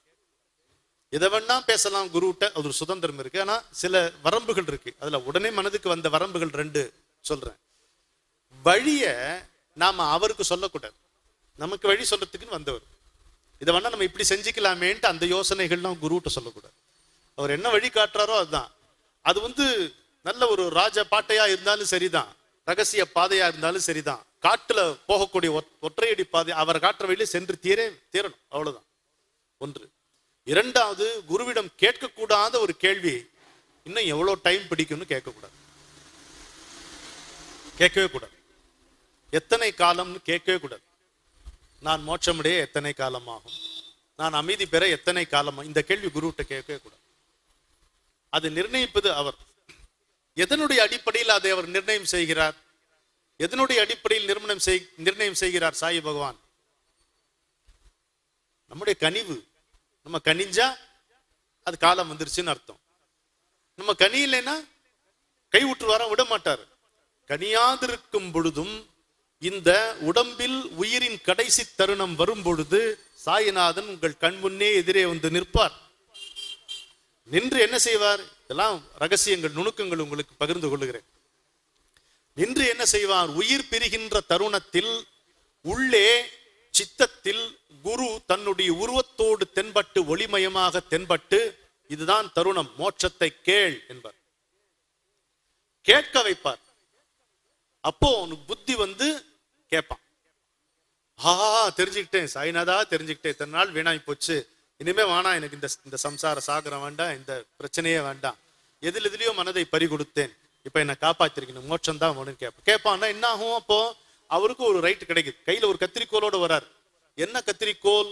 நம்முடைய ஆன்மா அதை இந்த பூமியிலே தலைப்படுத்துகின்ற, பந்தப்படுத்துகின்ற வினை, இதற்கு உண்டான தொடர்பை கத்திரிக்கக்கூடிய திறமை, உரிமை உள்ள ஒரே மனித வடிவில் வருபவர் குரு. வேற யாருக்கும் இது கிடையாது. குருவால் தான் அதை செய்ய முடியும். அதை கத்திரிச்சு நம்மளை விடுதலை கொடுக்க முடியும். அதை கேட்பார்.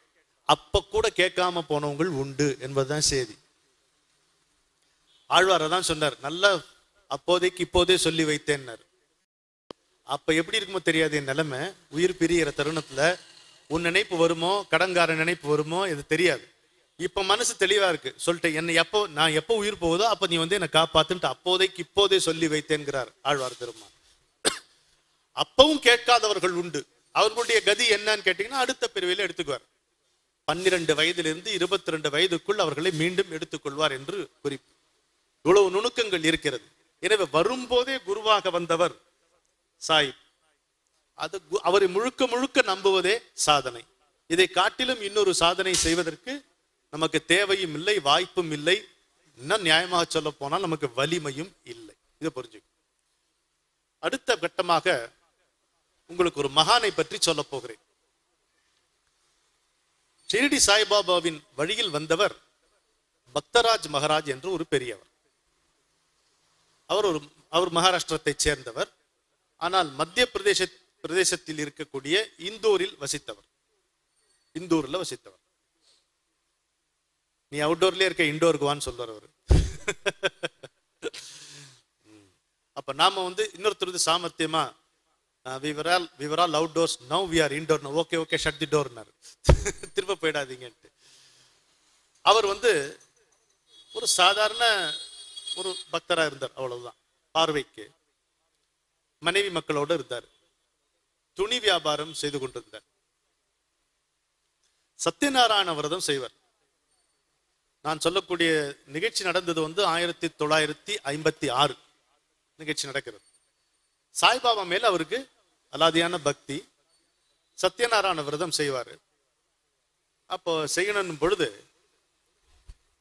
இந்த மாதிரி பேசிட்டு இருக்கும்போது ஒரு சின்ன பொண்ணு, ஒரு பாவாடை சட்டை கட்டிட்டு ஒரு சின்ன பொண்ணு கிடுகிடுன்னு இவர்கிட்ட சொல்லுது, அது எப்படி நீ சாய்பாபா கூப்பிடாம சத்யநாராயண விரதம் பண்ணுவ அப்படின்னு கெட்டு போயிடுச்சு பொண்ணு. இவர் பதறி போயிட்டார். ஒரு பொண்ணு, உளுண்டு பொண்ணு, பாவாடை சட்டை கட்டிட்டு பறக்க உள்ள அது எப்படி நீ சாய்பாபாவை கூப்பிடாம சத்யநாராயண விரதம் பண்ணுவ அப்படின்ட்டு போயிடுச்சு. இவர் அது சீரியஸா எடுத்துக்கிட்டார். ஏதோ ஒரு குழந்தை சொன்ன மழலை மொழின்னு எடுத்துக்கல. இவர் உடனே அந்த ஊர்ல இருக்கக்கூடிய சத்திரத்துல சாதுக்கள் உட்காந்துருப்பாங்க, பெரிய பெரிய சாதுக்கள் உட்காந்துருப்பாங்க. அவங்கள போய் பார்த்து இதை கேட்கலாம் அப்படின்னு சொல்லிட்டு போறார். அங்க அந்த ஊர்ல பிரசித்தி பெற்ற பீர் பாபான்னு ஒருத்தர் இருந்தார். பீர் பாபா அவர் பேர். அவர் முன்னால போய், பாபா நான் சத்யநாராயண விரதம் பண்றேன், நாளைக்கு நீங்க எங்க வீட்டுக்கு வரணும் அப்படின்னு கேட்கிறார். நாளை மறுநாள் நீங்க வீட்டுக்கு வரணும்னு கேட்கிறார். அப்போ அவர் என்ன சொல்றார், பீர் பாபா, நீ தேடி வந்த பாபா, அந்த சின்ன பொண்ணு சொல்லிவிட்ட பாபா நான் இல்லை அப்படிங்கிற. நான் இல்லை, நாளைக்கு இதே இடத்துக்கு வா, அங்க அந்த இடத்துல ஒருத்தர் உட்கார்ந்துருப்பார், அவர் தான் அந்த பாபா. அவர் காலை கெட்டியா பிடிச்சுக்கோ, நீங்க தான் பாபான்னு சொன்னா உன்னை திட்டுவார். யாரை பார்த்து பாபாங்கிற அப்படின்னு சொல்லி திட்டுவார். ஆனா நீ விடாத, அவரை கெட்டியா பிடிச்சுக்கோ, அவர் தான் உனக்கு குரு, அவர் தான் உன்னுடைய பாபா அப்படின்ட்டார். இவர் வந்துட்டார், வீட்டுக்கு வந்துட்டார். எப்படா மறுநாள் விடியும்னு துடிப்புல இருக்கார். ஒரு சாதாரண மனிதர், ஒரு எளிய மனிதர், சாதாரண ஒரு பக்தர், அப்படிதான் இருக்கார். அவர் பேர் தீனாநாத் கசரேக்கர்னு பேர். மறுநாள் போறார். போனா இவர் சொன்ன மாதிரி ஒருத்தர் உட்கார்ந்துருக்கிறார் அங்க, சாய்பாபா மாதிரி அந்த இதெல்லாம் தலையெல்லாம் வச்சுட்டு உட்காந்துருக்காரு. புகைப்படத்தெல்லாம் பார்க்கலாம் நம்ம. வந்து பாபான்னு, யாரை பார்த்து பாபான்ற திட்டுற, விரட்டுறாரு அவரை போட்டு. இல்ல பாபா நீங்க தான் வரணும், நீங்க எப்படி, நான் சாய்பாபாவா, சாய்பாபாலாம் எப்போ போயாச்சு, இது 1956 இது, அவர் எப்போ போயிட்டாரு, நீ என்ன போய் இப்ப கேட்டுட்டு இருக்க அப்படின்னு. அதெல்லாம் கிடையாது, இவர் கெட்டியா பிடிச்சுக்கிறார். அப்படியே நீ தான் சாய்பாபா எனக்கு தெரியும், நீ வராம போகக்கூடாது, எங்க வீட்டுக்கு வந்தே ஆகணும் அப்படிங்கிறார். சரி போ வரேன். மறுநாள் வரார், வீட்டுக்கு வரார். வீட்டுக்கு வந்தோடனே இவரும் ஒரு மனைவியுமா நமஸ்காரம் பண்றாங்க. மேனே தெரியலையே ஆயா தீனுங்கிறார். அவர் பேரு தீனநாத் கஸ்ரேக்கர். அது எப்படி அவருக்கு தெரியாது. தீனுன்னு அவர் கூப்பிடுற பேர், அந்த பேரை சொல்லி கூப்பிடுறார். தீனு, நான் உனக்காகவே வந்தேன் சொல்லி அப்படி தொடர்றார். தலையை தொட்ட அந்த கணத்திலிருந்து 6 மாசம் இவர் பித்து பிடிச்ச மாதிரி இருக்கார். 6 மாசம் தினம் ஒரு மாமரத்தடியில உட்காந்து பிழிய அழுதுகிட்டே பஜன் பாட்டு இவரே எழுதுவார். ஹிந்தியில எழுதுவாரு, மராட்டியில எழுதுவாரு, பாடிட்டு இருப்பார். இதுக்கு ஒரு பின்னணி இருக்கு. இப்ப இவரை தொட்டு விட்டு சென்றவர் அனந்தானந்த சாயிஷ் என்று அழைக்கப்படுபவர். அவருடைய பேர் அனந்தானந்த சாயிஷ். அந்த ஊர்ல அந்த அனந்தானந்த சாயிஷுக்கு இன்னொரு சீடர் இருந்தார். அவர் பேர் புரானந்து பாபா அப்படின்னு. புரானந்து பாபான்னு ஒருத்தர் இருந்தார். அவர் சொன்ன தகவல் மூலமா தான் இது நம்ம தெரிஞ்சுக்கணும். அனந்தானந்த சாயிஷ் நான் உள்ள இருக்கேன், வெளியில யாரும் இல்லாம கொஞ்சம் காவல் பார்த்துக்கோ அப்படின்ட்டு புரானந்த பாபாட்ட ஒரு பொறுப்பை கொடுக்கிறார். புரானந்த பாபா வெளியே உட்கார்ந்துருக்காரு. திரும்பவும் சொல்றேன், இது நடந்த வருடம் 1956. சாய்பாபா சமாதி ஆயாச்சு. இவர் வெளியில உட்கார்ந்துருக்கும் பொழுது உள்ள பேச்சு குரல் கேட்குது. இவருக்கு கவலை என்ன, நம்ம காவலை மீறி அவனால உள்ள போயிட்டானன்றதுதானே இவருக்கு கவலை. யாரும் வராம பாத்துக்கோ, தொந்தரவு பண்ணக்கூடாது அப்படின்னு சொல்லி இவருக்கு ஒரு பொறுப்பை கொடுத்துருக்காரு. உள்ள பார்த்தா பேச்சு குரல் கேட்குது. என்னடா பேச்சு குரல் கேட்குதுன்னு சொல்லி மெல்ல ஜன்னல் வழியா எட்டி பார்த்தா அனந்தானந்த சாயிஷ் உட்கார்ந்துருக்காரு. அவர் பக்கத்துல ஷீரடி சாய்பாபா உட்கார்ந்துருக்காரு. 1956 உட்கார்ந்துருக்காரு. சிலிர்த்து போச்சு அவருக்கு.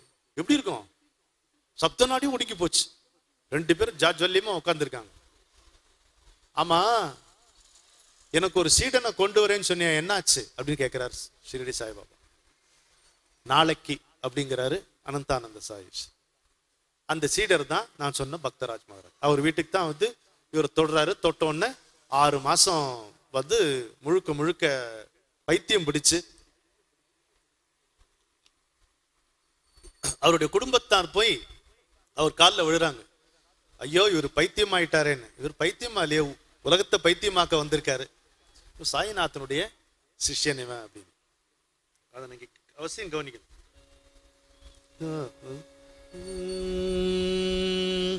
आओ जी आओ साई के दरबार,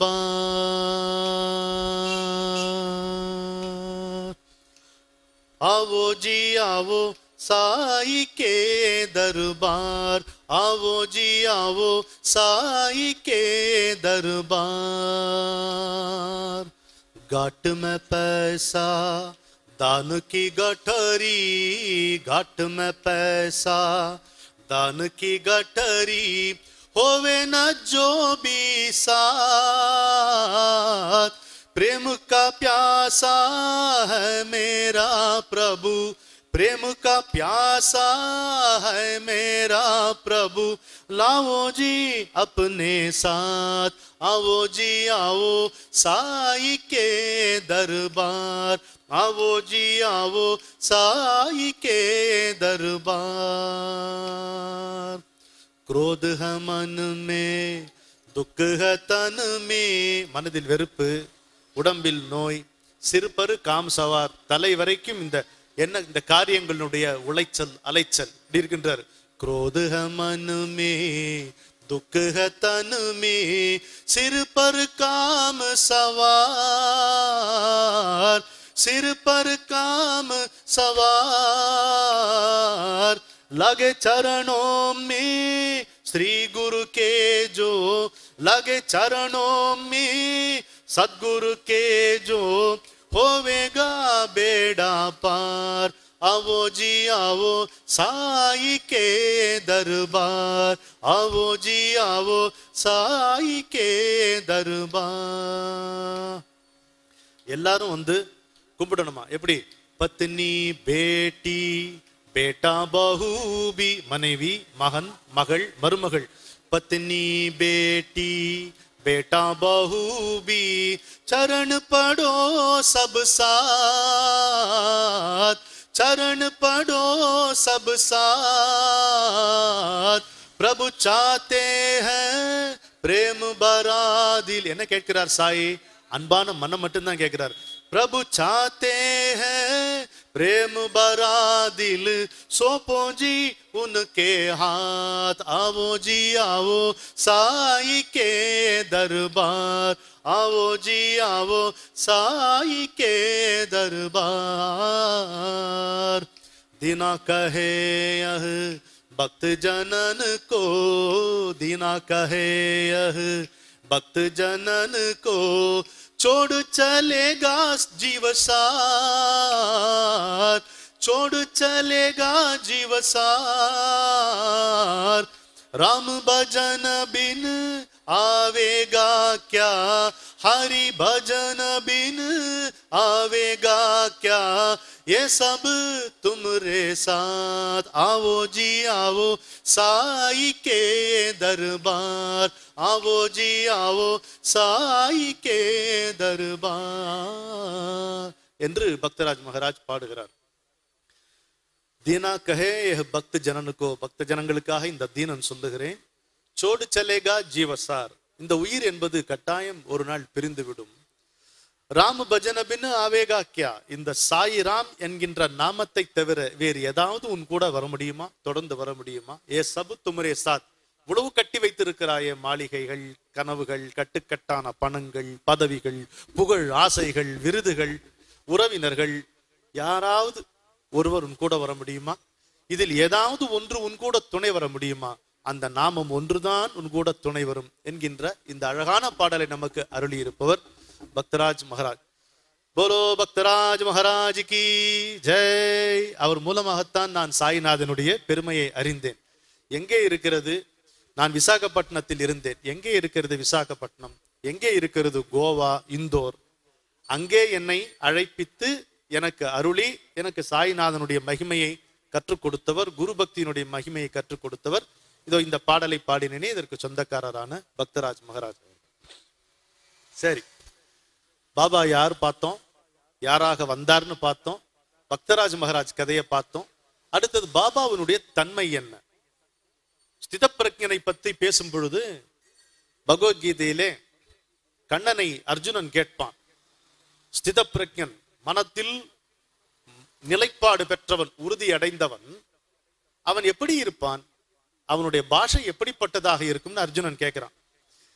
இதுல வேடிக்கை என்னன்னா, அதுக்கு உதாரணமே அவன் கண்ணெதிர நிக்கிறான். கண்ணனை விட ஒரு உதாரணம் கேட்க முடியுமா? கண்ணன்ட்டே கேட்கிறான், கண்ணன்ட்டே கேட்கிறான் அவன் எப்படி இருப்பான், அவனுடைய பாஷை எப்படிப்பட்டதாக இருக்கும், கா பாஷா, அவனுடைய மொழி எப்படி இருக்கும் அப்படின்னு கேட்கிறான். சாய்பாபா அவனுடைய பகவானுடைய தன்மைகளை அறிந்து கொள்ளவும் இப்படித்தான் நாம், அவர் எப்படி இருப்பார், அவருடைய தன்மை என்ன அப்படின்னு. நம்மை பொறுத்த மட்டில் அவர் விசித்திர சுபாவம் கொண்டவர் என்று தான் சொல்லலாம். கை பரபரக்கிட்டே இருக்குமா. நீங்க இன்றைக்கு திரைப்படங்களில் பார்க்கின்ற சாய்பாபா வேறு, அன்று காட்சி அளித்த சாய்பாபா வேறு. இப்போ ராமாயணம் நம்ம பார்க்கிறோம் இல்லையா, ராமர் ரொம்ப அமைதியா மிருதுவாக அப்படி பேசி கொண்டு வருகிற காட்சி பார்க்க. அப்படி இல்லையா ராமர். ராமோ விக்கிரகவான் தர்ம, ஃபயரி நேச்சர், அணுக முடியாத நெருப்பு போல இருந்தானாம் ராமர். மோகன ரூபமாக இருந்தானாம் கண்ணன். இதெல்லாம் பதிவு இருக்கு நம்ம திரைப்படத்திலேயே, காட்சியா பதிவு செய்யும் போது வேற விதமாக போய் விடுது. நமக்கு இல்லைன்னா விரட்டுற மாதிரி இருந்தா நம்ம ஓடி போயிடுவோம்ன்றதுக்காக இப்படி காட்டுறாங்க போல இருக்கு. சாய்பாபா தீவிர சுபாவம் கொண்டவராக இருந்தாராம். கையும் காலும் பரபரத்து கொண்டே இருக்குமாம். எப்பொழுது எந்த குணம் தலை தூக்கும் என்று சொல்ல முடியாதாம். திடீரென்று கோபித்துக் கொள்வாராம். அடிப்பதற்கு தடி எடுத்து கொண்டு வருவாராம். இதை எடுத்துக்கொள்கிறேன் என்றால் அதட்டுவாராம். வசைமொழிகள் கூறுவாராம். கண்ணிலே நீர் வழிய வழிய பாடல்கள் பாடுவாராம். எழுந்து நடனம் ஆடுவாராம். குழந்தைகள் என்றால் கொள்ளை இஷ்டமா, குழந்தைகள் என்றால் வாரி வாரி அணைத்துக் கொள்ளுவாராம். இப்படி எத்தனையோ சுபாவங்கள் அவருக்கு சொல்லுகிறார்கள். ஆனால் அவர் கூட இருந்த தாத்யாவோ தேஷ்முக்கோ தாஸ்கனுவோ அவர்கள் செய்த பதிவு தான், கூடவே வாழ்ந்தவர்கள் வைத்திருக்கிற பதிவு தான் நமக்கு ஆதாரபூர்வமாக இருக்கும். அவங்க என்ன சொல்றாங்கன்னா, எத்தனையோ சுபாவங்களை அவர் வெளிப்படுத்தினார், ஆனால் எந்த குணமும் இல்லாதவர். எத்தனையோ சுபாவங்களை வெளிப்படுத்தினார், ஆனால் எந்த குணமும் இல்லாதவர். இந்த பாட்டில் அடைக்கும் பொழுது நீருக்கு இந்த நிறம், இந்த வடிவம், இந்த உயரம் எடுத்துக்கொள்ளுகிறது இல்லையா. இந்த தரையில இந்த பளிங்கோடு பளிங்காக தெரியும் இல்லையா. உள்ளங்கையில் அள்ளினால் உள்ளங்கை நிறம் தெரியும். அந்த நீருக்கு என்ன நிறம், இந்த நீருக்கு என்ன வடிவம் உண்டா? திரவத்திற்கு கிடையாது. நீங்கள் எங்கே அதை வகைப்படுத்தி வைக்கிறீர்களோ, எதிலே அதை அடக்க நீங்கள் முயற்சி செய்கிறீர்களோ, அதை பொறுத்துத்தான் அது அமையும் என்பதைத்தான் நம்ம இதுல தெளிவாக புரிந்து கொள்ள வேண்டும். ஏன்னா அவருக்கு முதல் பெயர் என்ன? குணாதீதன், குணங்களை கடந்தவன். எவன் குறைகள் இல்லாதவனோ அவன் தான் குணங்களை கடந்தவன். எவன் குறைகளை கடந்தவன்? மனத்துக்கண் மாசிலனாதல் அனைத்து அரண் ஆகுல நீரபிற வள்ளுவர். மனத்தில் எந்த விதமான மாசும் இல்லாதவன். எவனுடைய மனது மாசு மறுவற்று இருக்க முடியும்? எவனுடைய மனது எப்பொழுதும் பரநிலையே சிந்தனை செய்த வண்ணம் இருக்குமோ அந்த மனதில் மாசு இருக்காது. செயின்ட், சாது என்ற சொல்லுக்கு என்ன பொருள்? எப்பொழுதும் இறைவனையே சிந்தித்துக் கொண்டிருக்கிறவன் சாது. அப்புறாணியா இருக்கிறவன் சாது. அவன் பாவம்பா சாதுங்க. பாவமா புண்ணியம் அது. ஏன் அந்த சொல்ல சேர்த்து சொல்றோம்? அவன் ரொம்ப நல்லவங்க, பாவம். அது ஏன் பாவம்? அது நமக்கு சொல்லி பழக்கப்பட்டு போச்சு. எப்பொழுதும் இறைவனையே சிந்தித்துக் கொண்டிருக்கின்ற மனதை உடையவன் எவனோ அவன் சாது. அதனால்தான் சாயிராம் அப்படி இருக்கிறார். இன்னும் ஒரே ஒரு முறை ஒருவரோடு மல்யுத்தம் செய்திருக்கிறார். ரெஸ்லிங் மல்யுத்தம் செய்து அதுல தோற்று போயிருக்கு. இது ரொம்ப முக்கியமான ஒரு குறிப்புங்க. இதை நீங்க எப்படி புரிந்து கொள்கிறீங்களோ நீங்க புரிஞ்சுக்கணும். நான் ஒரு மாதிரி புரிஞ்சுக்கிட்டேன், அதை நான் சொல்ல மாட்டேன். ஒருத்தர் கூட மல்யுத்தம் செய்யற ரெஸ்லிங் பண்ணி அதுல தோற்று விடுகிறார். தோற்ற பிறகு அவருக்கு ஒரு மாற்றம் வருகிறது. அது என்ன மாற்றம்னா, இந்த தலைக்கட்டு, இந்த ஒற்றை ஆடை, அது அதற்கு பிறகுதான் முடியே தெரியாதபடி தலைக்கட்டு, இந்த இடது பக்கமாக கூந்தல் போல் தங்கக்கூடிய இந்த தலைக்கட்டும், அந்த ஒற்றை ஆடை அணிந்து கொள்கிறாரு, இதெல்லாம் அந்த மல்யுத்தத்தில் அவர் தோற்ற பிறகுதான். அதற்கு பிறகு ஒரு சாக்கு மட்டும்தான் கிழிஞ்சு, ஒரே ஒரு கோணி தான் அவருடைய ஆசனமாக இருந்திருக்கிறது. அந்த மல்யுத்தத்துக்கு ஏதோ ஒரு சம்பந்தம் இருக்கு. இந்த மண் தொடர்பாக அவர் வந்ததற்கும் அந்த மல்யுத்தத்திற்கும் இந்த மாற்றத்திற்கும் ஏதோ ஒரு தொடர்பு இருக்கிறது. இது ஒரு குறிப்பு. இன்னொன்று ஊஞ்சல். அந்த ஷிரடியில அந்த வாடால அந்த மசூதியில ஒரு ஊஞ்சல் ஆடி கொண்டிருப்பாராம். அந்த ஊஞ்சல நம்ம ஏற முடியாது, அவ்வளவு உயரத்துல இருக்கும். இப்போ விட்டத்திலிருந்து ஊஞ்சல் தொங்க விடுவார்கள் பார்த்திருக்கிறது. ஊஞ்சலுடைய உயரம் எங்க இருக்கும்? நம்முடைய காலை வச்சு உந்தி கொள்ற மாதிரி உயரம் இருக்கும். அந்த உயரத்துல இருக்காது. விட்டத்துக்கும் தரைக்கும் நடுவுல இருக்குமா அந்த ஊஞ்சல். அதுல அப்படி துள்ளி குதிச்சு உட்கார்ந்துக்கு வரான்.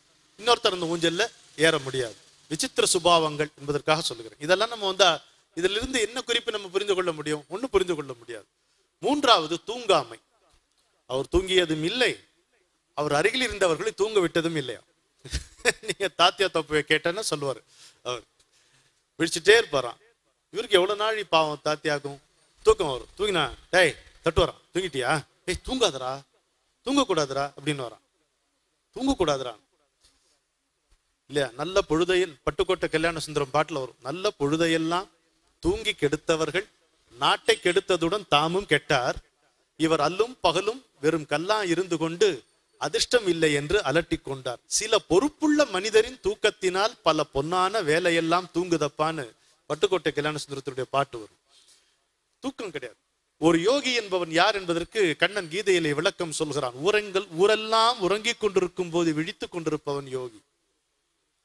உடனே ஆப்போசிட் சொல்லுவாங்க, ஊரெல்லாம் விழித்துக் கொண்டிருக்கும் போது உறங்கி கொண்டிருப்பான். அதுக்கு என்ன பொருள்? அப்படி அல்ல, ஒருபோதும் உறங்காதவன் தான் யோகி.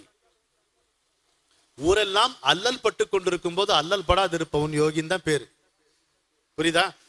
ஊரெல்லாம் விழித்துக் கொண்டிருக்கும் பொழுது உறங்கி கொண்டிருப்பவன் யோகி என்றால் அதுக்கு பொருள், ஊரெல்லாம் பொருள்மயமான பிரச்சனைகளில் அல்லல் பட்டு கொண்டிருக்கும் போது அருளிலே ஆழ்ந்திருப்பவன் யோகி என்று பொருள். அப்படி இப்போ சாய்பாபாவுடைய விசித்திர சுபாவம். அவருடைய முதல் காட்சி ஹேமபந்த் என்ன எழுதுகிறார் அப்படின்னு பார்க்கும் பொழுது, உரல்ல கோதுமை மாவு தெரிக்கிறார். அதுதான் இந்த கண்கொள்ளா காட்சி. கீழே ஒரு திருகை, மேல ஒரு திருகை, வாட்டமா ஒரு பிடி கோதுமை அள்ளி அள்ளி போட்டு அவர் இருக்கிறார். அவரிடம் உரிமை கொண்டாடியவர்கள் உங்களை போன்ற பெண்மணிகள் தான். எல்லாரும் நெருங்கவே அஞ்சுவார்கள். போற நீ கோதுமாவை அரைச்சது, நான் அரைக்கிறேன்ட்டு அந்த துணிச்சல், அந்த அணுக்கம், அந்த அந்யோன்யம் இந்த பெண்மணிகளுக்கு தான் இருந்தது. ஏன்னா நான் ஏற்கனவே குறிப்பிட்டபடி இந்த பூமியில் ஒரு பெண் பிறக்கும் போதே தாயாக பிறக்கிறாள். இது வேற எந்த நாட்டுக்கும் இந்த உரிமை கிடையாது, இந்த சிறப்பு கிடையாது. எனவே அவங்க தள்ளி அரைக்க சரி சரி அப்படின்னு விட்டுறாரு. அரைச்ச பிறகு இவங்க என்ன நினைச்சுக்கிறாங்க, தங்களுக்காக இது இவர் அரைச்சிருக்கிறார் அப்படின்னு சொல்லி ஆளுக்கு கொஞ்சம் பங்கு எடுத்துக்கிறாங்க. நாங்க எடுத்துட்டு போறோம் போது கடும் கோபம் கொண்டு திட்டுறார். சரம் மாதிரி வசை மாதிரி பொழிகிறார். ஏன்னா விலை வெளுத்து போயிடுறாங்க, எதுக்கு இப்படி? அப்புறம் வெக்கப்பட்டு போயிடுறாங்க, ஐயோ நம்ம அவர் கேட்காம போய் எடுக்க போயிட்டோம், அதுக்கு தான் அவருக்கு கோபம் வந்துச்சு அப்படின்னும் போது சொல்றாரு, இது என்ன பின்ன என்ன எதுக்கு அப்படின்னு கேட்டான். ஊர் எல்லையில வரிசையா இந்த கோதுமை மாவு தூவுன்றார்.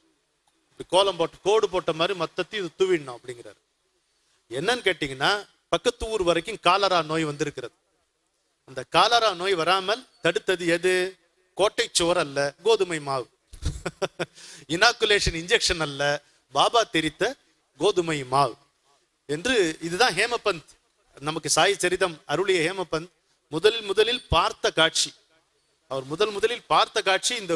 அவருடைய என்ட்ரி எப்படி இருக்கு பாருங்க. சாய்பாபாவுடைய தரிசனம் எப்படி நடந்திருக்கு. இப்படி கோதுமை அரைக்கிறதும், இவங்க அவர் தள்ளி விட்டுட்டு அரைக்கிறதும், அவங்க ஆளாளுக்கு பங்கு போட்டுக்கிறதுக்கும் ஒரு எழுந்து கோபாவேசமா கத்தி அவங்களை திட்டுறதும், அதுக்கப்புறம் அவங்க வெக்கப்பட்டு போய் நிக்கிறதும், அதுக்கப்புறம் இதெல்லாம் போய் தூவிட்டு வான்னு சொல்றதும், அதுக்கப்புறம் காலரா நோய் இந்த ஊருக்குள்ள வராமல் தடுக்கப்பட்டது. இதுதான் நமக்கு சாய் சரிதம் அருளிய ஹேமபந்த் பார்த்த முதல் காட்சி. எவ்வளவு அழகான ஒரு காட்சி பாருங்க.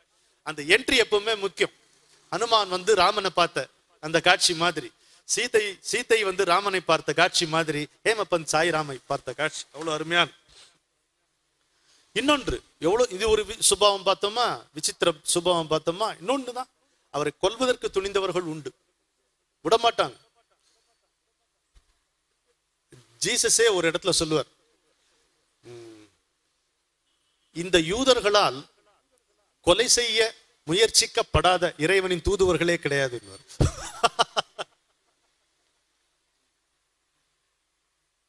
நல்லவன் ஒருத்தன் இறங்கி நல்லது செய்வதற்காக இறங்கினோம்னா, இங்க எத்தனையோ பேர் தீய சக்திகள் அதை அழிக்கத்தான் தலைப்படும். அப்படி இவரை கொல்ல முயற்சித்தவர்களும் உண்டு. அது எப்படி மாறுதுங்கிறது பாருங்க. அந்த மனமாற்றம் தான். இப்படி இந்த பாறையிலிருந்து இப்படி நகர்ந்து வரும்பொழுது அப்படி ஓங்கி அவர் தலையில போட வரான் முரடன். அப்படி பார்த்தார், அவ்வளவுதான். ஒரே ஒரு பார்வை அப்படி பார்த்தார்.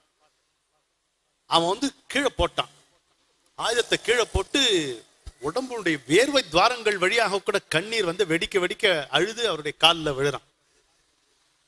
அவர் அப்புறமா கேட்கிறாங்க, என்னடா ஆச்சு உனக்கு?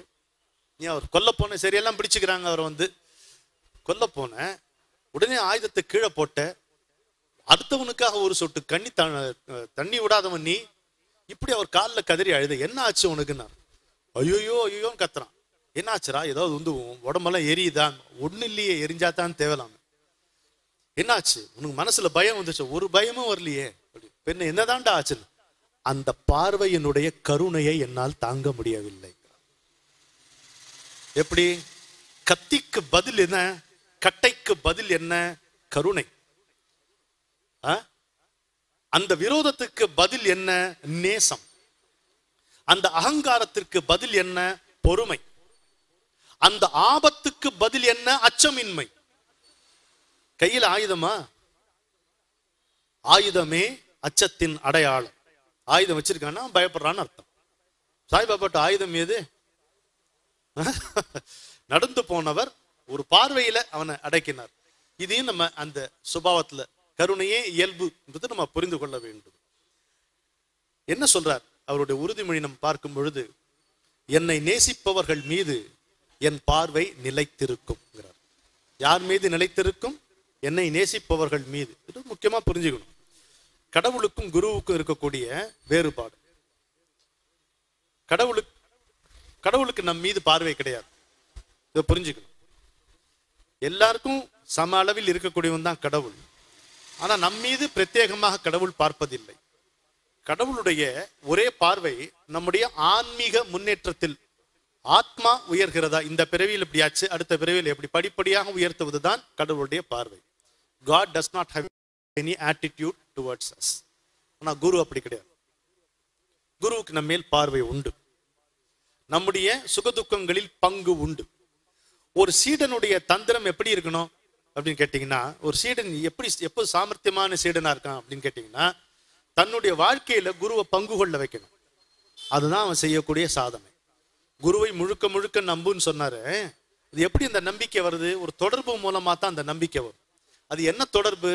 நான் காலையில எழுந்ததுலேருந்து ராத்திரி படுக்கும் வரைக்கும் என்னுடைய எத்தனை நிகழ்ச்சிகள் இருக்கோ, நல்லதோ கெட்டதோ மோசமானதோ உபயோகமற்றதோ பயனுள்ளதோ, என்னுடைய எல்லா நிகழ்வுகளிலும் நீ பங்கு கொள்ள வேண்டும். எங்கேயோ சாட்சியா நீ உட்கார்ந்துருந்தா எனக்கு சரிப்படாது. நீ காட்சியாக இருக்கணும். நீ இதுல பங்கு பெறணும், பங்காளியா இருக்கணும். நீ அப்படின்னு அவனை பிணைக்கணும். அந்த பிணைப்புக்கு கடவுள் உட்படுவது கடினம். குரு உட்படுவார். குரு என்பவன் இறங்கி வந்த கடவுள் வடிவம். நமக்காக பிரத்யேகமாக வந்திருக்கின்ற அவதாரம் குரு வடிவம். இதிலே அவன் பங்கு. he will participate in your day to day activities of life. அதனால நம்ம அவரை பிணைத்துக் கொள்ள வேண்டும். அப்ப என்ன சொல்றார்? என்னை நேசிப்பவர்கள் மீது என் பார்வை நிலைத்திருக்கும் அப்படிங்கிறார். அப்படி எப்போ ஒரு அன்புமயமாக இருக்கும் பொழுது சரியா. ராமகிருஷ்ண பரமஹம்சர் முன்னால ராக்கால் இருந்தார். நீங்க அந்த புத்தகம் படித்தீங்கன்னா தெரியும். ராக்கால் குடிகாரனா இருந்தவர். அப்புறம் one of the prime saints of Ramakrishna Math ஆனார். அப்பேற்பட்ட ஒரு முனிவர் ஆனார். சாதாரணமா எல்லாரும் பயந்துன்னு பேசக்கூடிய குரு முன்னாலே இவர் சாதாரணமா இருப்பார், இயல்பா இருப்பார். என்ன ராக்கால், நான் சொன்னது உனக்கு புரிஞ்சது இல்லை? ஆமா, நீ முந்தி சொன்னது எல்லாம் ரொம்ப புரிஞ்சு போச்சு, இது ஒண்ணுதான் குறைச்சி. இப்படிதான் பேசுவார் அவர் சபையிலேயே. அப்படி இருந்தார். இந்த உரிமை எப்படி வரும்? இந்த உரிமை எப்படி வரும் சொல்லுங்க? தகுதியால வரும் வராது. அன்பால் மட்டும்தான் வரும், நம்பிக்கையால் மட்டும்தான் வரும். அந்த நம்பிக்கை கொள்ள வேண்டும். இன்னொன்னு சொல்றாரு. அப்ப நமக்கு தோணும், என்னடா அப்படி கோவிச்சுக்கிறாரு, கோதுமை மாவு போட்டு கால்ராவை தடுக்கிறேங்கிறாரு, ஆடுறாரு பாடுறாரு, ரொம்ப நேரம் எதுவுமே செய்யாம உட்கார்ந்துருக்கிறாரு, சமைக்கிறாரு, சாப்பிடாம இருக்காரு, தூங்கவே மாட்டேங்கிறாரு, தூங்க விடவும் மாட்டேங்கிறாரு. ஏன் ஒரு இடத்துல இப்போ உட்கார்றாரு, திடீர்னு எப்போ எழுந்துக்குவாருன்னு சொல்ல முடியல, திடீர்னு எழுந்து போயிடுறாரு. இங்கேருந்து அவ்வளவு தூரம் போலான்னா பாதி தூரத்துல நின்று வர முடியாது அப்படிங்கிறாரு. ஏன் இப்படி செய்யறாரு அப்படின்னு கேட்டா, ஒரு இடத்துல பதில் சொல்லியிருக்காரு சாய்பாபா. கடவுளுடைய அனுமதி இல்லாமல் நான் எதையும் செய்வதில்லை. அப்புறம் என்ன சொல்வீங்க? நமக்கு கடவுளோட தொடர்பு இருந்தா நாம பேசக்கூடணும், அவர் அதை கேட்க கூடணும், அவர் அதுக்கு பதில் சொல்லணும், நமக்கு அது புரியணும். இப்படிலாம் இருந்தாதான் நமக்கு அது புரியும். கடவுளோட தொடர்பு இருந்தா. அவர் சொல்ற கடவுளுடையே இருக்கக்கூடிய ஒரு குரு என்பவன் யார்? எப்பொழுதும் அந்த பரவெளியிலே திளைத்துக் கொண்டிருப்பவன் குரு. அதனால் அவருடைய அனுமதி இல்லாமல் எந்த ஒரு செயலையும் நான் செய்வதில்லை அப்படின்னு அவர் சொல்றார். அதனால்தான் சாயிநாதனை எப்படி கொண்டாடுகிறோம் அப்படின்னா, தாயாக கொண்டாடுகிறோம், தந்தையாக கொண்டாடுகிறோம். எத்தனையோ நல்ல பழக்கங்கள் அவர் மூலமாக விளையும். எந்த தீய பழக்கமாயிருந்தாலும் அவருடைய பாதத்தை சரணடைந்தால் விலகும். எனக்கு தீய பழக்கம் இருந்தது, மது அருந்தும் பழக்கம் இருந்தது, புகையிலை போடும் வழக்கம் இருந்தது. பகிரங்கமாக இங்கே சொல்லுகிறேன். 1985 வருடம் நான் பெங்களூரில் இருக்கும் பொழுது எனக்கு ரெட்டை பசங்க. ஏன்னா அந்த பசங்களுக்கு ஒரு 2.5 வயசு இருக்கும். அப்போ தினம் வந்து ஏதோ ஒரு வாழைப்பழத்துண்டு இல்லை ஏதோ ஒரு சின்ன கல்கண்டு இதை கொண்டு வந்து சாப்பிடும். எங்கேந்திரா கொண்டு வரீங்கன்னா, சாய்பாபா சாய்பாபா அப்படிங்க சொல்ல வராததுக்கு. இது எங்கேருந்துன்னு பார்த்தா எங்க பக்கத்து தெருவில் ஒரு வீட்டுல சாய்பாபா விக்கிரகம் இருக்கு. வீட்டுக்குள்ள இல்ல, அதுக்கு வீட்டுக்குள்ள ஒரு தனி வெளி, திறந்த வெளி, அதுல வச்சிருக்காங்க. நான் ஒரு நாள் போனேன், ஒரு மத்தியான நேரத்துல போனேன். இப்படித்தான் உட்கார்ந்து இருக்காரு. இந்த அப்படி தூக்கி மடித்து வைக்கப்பட்ட அந்த வலது காலில் அவருடைய ஜபமாலை தொங்கி கொண்டு வந்தது. யாருமே இல்லை, நான் மட்டும் போய் இப்படி உட்கார்றேன். உட்கார்ந்தா நடா வந்தியான்னு கேட்ட மாதிரி இருந்துச்சு எனக்கு. கொஞ்ச நேரம் அமைதியா உட்காந்துட்டு வீட்டுக்கு வந்தேன். வீட்டுக்கு வந்தோடனே அதுக்கு பிறகு எனக்கு மது அருந்தும் எண்ணம் வரவில்லை. அதுக்கப்புறம் புகையில நான் போடல. இந்த கதை முடிஞ்சு 30 வருஷம் ஆச்சு. அதுக்கப்புறம் இந்த புகையில பழக்கம் உள்ளவர்கள் மத்தியில நான் இருந்திருக்கிறேன். எத்தனையோ மது அருந்தக்கூடிய மனிதர்கள் மத்தியில அவர்கள் மது அருந்தும் போது கூட இருந்திருக்கேன். ஆனா ஒரு முறை கூட எனக்கு இந்த உணர்வு வரவே இல்லை. எந்த விதமான முயற்சியும் இல்லாமல் என்னை விட்டு விலகின அந்த எண்ணங்கள். பற்றுக பற்றற்றான் பற்றினை அப்பற்றி பற்றுக பற்று விடற்கு வள்ளுவர். எப்பவுமே உயர்ந்த விஷயங்களிலே ரசனைகள் வரும் பொழுது மட்டமான ரசனைகள் அவையாகவே விழுந்து விடும். இது கூட நம்ம போராட்டினா வச்சுங்களேன், இதுல இருந்து விடுபட முடியாது. You should develop higher taste. அப்போ lower taste will leave you. ஒரு புழு போகிற மாதிரி தான், முன்னாடி பிடிச்சிட்டு தான் பின்னால விடும். பார்த்துருக்கீங்கல்ல? அது மாதிரி அந்த காலை பிடிச்சிட்டோம் வச்சுங்க, எந்த கவலையும் நம்மளை விட்டுடும் என்பதற்காக இந்த சொந்த வாழ்க்கையிலிருந்து பொதுவாக பகிரங்கமாக பேசுவதில்லை. இது மரபில்லை தான். நான் நல்ல விஷயம் தானே. நம்மை பற்றி தாழ்த்தியாக பேசிக்கொள்வது நம்முடைய ஆணவத்திற்கு ஒரு நல்ல சவுக்கடியாக அமையும் என்பதற்காக சொன்னேன். அப்படி நடந்துகிறது. இன்னும் எவ்வளவு நேரம் பேசலாம் இருக்கா சார்?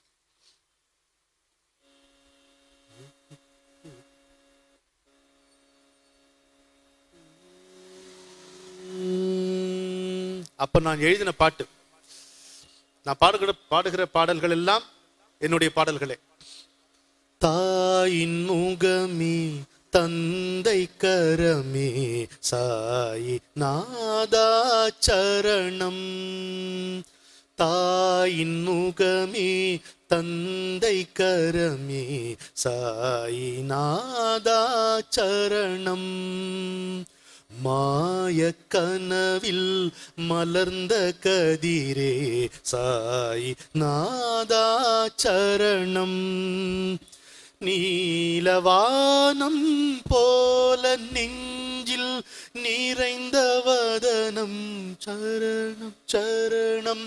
நீலவானம் போல நெஞ்சில் நிறைந்த வதனம் சரணம்.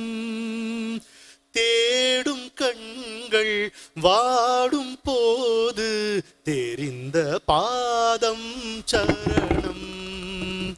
தேடும் கண்கள் வாடும் போது தெரிந்த பாதம் சரணம்.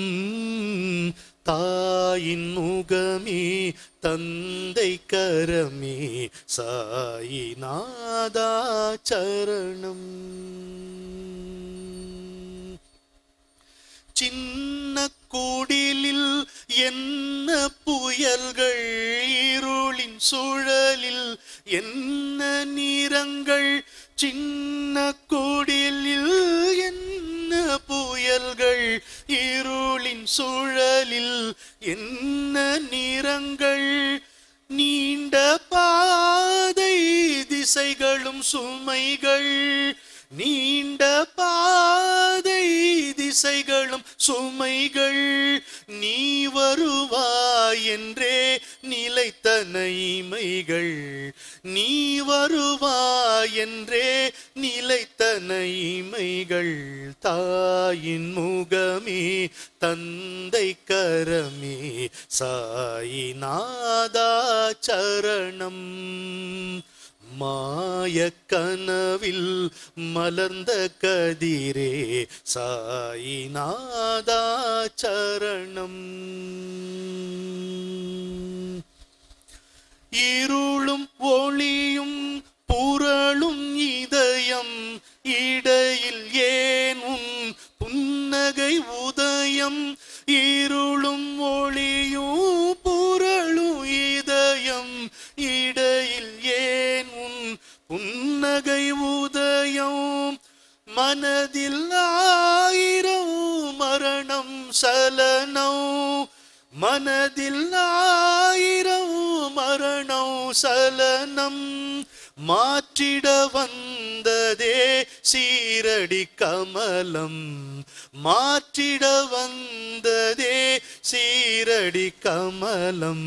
தாயின் முகமே தந்தை கரமே சாயிநாதா சரணம். மாய கனவில் மலர்ந்த கதிரே சாய் நாதா சரணம். நீலவானம் போல நெஞ்சில் நிறைந்த வதனம் சரணம். தேடும் கண்கள் வாடும் போது தெரிந்த பாதம் சரணம். தாயின் முகமே தந்தை கரமே சாயிநாதா சரணம் என்று பாடி என்னுடைய நன்றியை சாய் பகவானுக்கு நான் பதிவு செய்து கொண்டேன். சாய்பாபா அடுத்த கேள்வி, சாய்பாபாவுக்கு என்ன பிடிக்கும் என்ன பிடிக்காது? ரெண்டுமே சொல்லணும்ல. சாய்பாபாவுக்கு குழந்தைகளை ரொம்ப பிடிக்கும். அப்போ நம்மளை பிடிக்காதோ? அப்ப பதில் எப்படி சொல்ல? நாம் குழந்தைகளாக மாறினால் நம்மையும் பிடிக்கும் அப்படின்னு பதில் சொல்லலாம். சாய்பாபாவுக்கு என்ன பிடிக்கும்? குழந்தைகள் பிடிக்கும். ஏன் குழந்தைகளை பிடிக்கும்? ஒரு உதாரணம் பார்ப்போமா? இப்போ ஆபீஸுக்கு போயிட்டு அப்பா வரார். வரும்போது ஒரே டென்ஷன்ல வரார். இந்த குழந்தை அப்பா அப்படின்னு ஓடி வருது. பாப்பா அப்படின்ட்டு திட்டுறாரு. இவர் ஆபீஸ்ல இருக்கிற டென்ஷன், இவர் பாச ஒன்றும் சொல்ல முடியாதுல்ல. அந்த குழந்தை அப்படியே பூ முகம் அப்படியே வாடி போய் உள்ள போகுது. அவர் உள்ள வந்தோடனே அவருடைய மனைவி சொல்றாங்க, நீங்க ஆபீஸ் டென்ஷன் ஆபீஸ்ல வச்சு குழந்தைகிட்ட போய் காமிப்பாங்க, அது பாரு எவ்வளவு வாடி போய் படுத்துனா. அப்பா அவருக்கு உரைக்குது, தப்புதான், தப்பு பண்ணிட்டேன் கண்ணா அப்படின்னு கூப்பிடுறாரு. அப்படியே எந்த விதமான தயக்கம் இல்லாம அப்படியே ஓடி வந்து கட்டிக்குது. இந்த குழந்தை அப்பாவை கட்டிக்குது. நம்மால முடியுமா? முடியாது. யாரோ ஒருத்தர் எப்பவோ நம்மளை பத்தி ஏதோ ஒண்ணு சொன்னாங்கன்ட்டு 20 வருஷமா அதை ஒரு பேழையில பத்திரமா ஒரு கோபத்தையும் குரோதத்தையும் விரோதத்தையும் பாதுகாத்து வச்சிருக்கிறோமே, நம்மளை எப்படி பிடிக்கும் அவருக்கு? எக்கிராலா கிருஷ்ணமாச்சாரியான்னு ஒருத்தர் இருந்தார், ஒரு குரு, விசாகப்பட்டினத்துல. அருமையான தெலுங்கு ஆசிரியர், பெரிய குரு. அவருடைய சகோதரர் சாய்பாபாவை பத்தி ஒரு அருமையான புத்தகம் ஆங்கிலத்தில் எழுதியிருக்கார். அருமையான புத்தகம் ஆங்கிலத்தில். அவர்கிட்ட அவருடைய சீடர் ஒருத்தர் போய், குருவே என்னடா ஒரு மாதிரியா இருக்க? 3 ராத்திரி ஆச்சு, என்னால தூங்கவே முடியல, தூக்கமே வரல எனக்கு. என்னாச்சு, உடம்பு சரியில்லையா? உடம்பெல்லாம் சரியா தான் இருக்கு. ஏதாவது ஆபீஸ்ல பிரச்சனை? இல்ல ஒண்ணும் இல்ல. பின்ன ஏன் 3 நாளா தூங்கல நீ? இல்ல, இந்த பக்கத்து வீட்டுல இருக்கான்ல ராமசாமி, அவன் வந்து என்ன மடையன்னு திட்டான். ஆஹா அப்படின்னு பாக்குறாரு குரு. சொன்னாரு பதில், குரு நீங்க தான் இதை வந்து இந்த பிரச்சனையை தீர்த்து வைக்கணும். அவர் சொன்னாராம், நடந்த நிகழ்ச்சி அதுக்காக சொல்றான், எவனோ ஒரு மடையன் உன்னை மடையன்னு சொன்னதுக்காக நீ 3 நாள் தூங்கலைன்னா நீ மாங்கா மடையனாச்சேடான்னாராம். ஒரு முட்டாள் உன்னை முட்டாள் என்று சொன்ன காரணத்திற்காக 3 இரவுகள் நீ தூக்கமின்றி இருந்தாயானால் நீ அடிமுட்டாள் அல்லவா அப்படின்னு கேட்டாராம். அது மாதிரி நம்ம 20 வருடங்கள் பேழையில பத்திரமாக பூட்டி பாதுகாத்து வருகின்ற கோபங்கள் எல்லாம் உண்டு, கோபதாபங்கள் உண்டு. துரோணர் அப்படி பாதுகாத்தார். ஒரு அந்தணன் என்பவன் 20 நொடிகளுக்கு மேல் கோபம் கொள்ளக்கூடாது என்பது சாஸ்திரம். பூணலும் போட்டுக்கிட்டு நீ கோபப்படக்கூடாது அப்படின்னா பூணலை எடுத்துருங்கிறான் சாஸ்திரத்துல. 20 நொடிகளுக்கு மேல் கோபம் வரக்கூடாது. விஞ்ஞானி என்ன சொல்றான், 30 நொடிகளுக்கு மேல் உன்னுடைய கோபத்தில் நீ செலவழிக்கின்ற சக்தி ஒரு டார்ச் லைட்டை 3 மாதங்களுக்கு எரிய வைக்கும். அந்த அளவு சக்தியா. எவ்வளவு விரயமாகுது பாருங்க.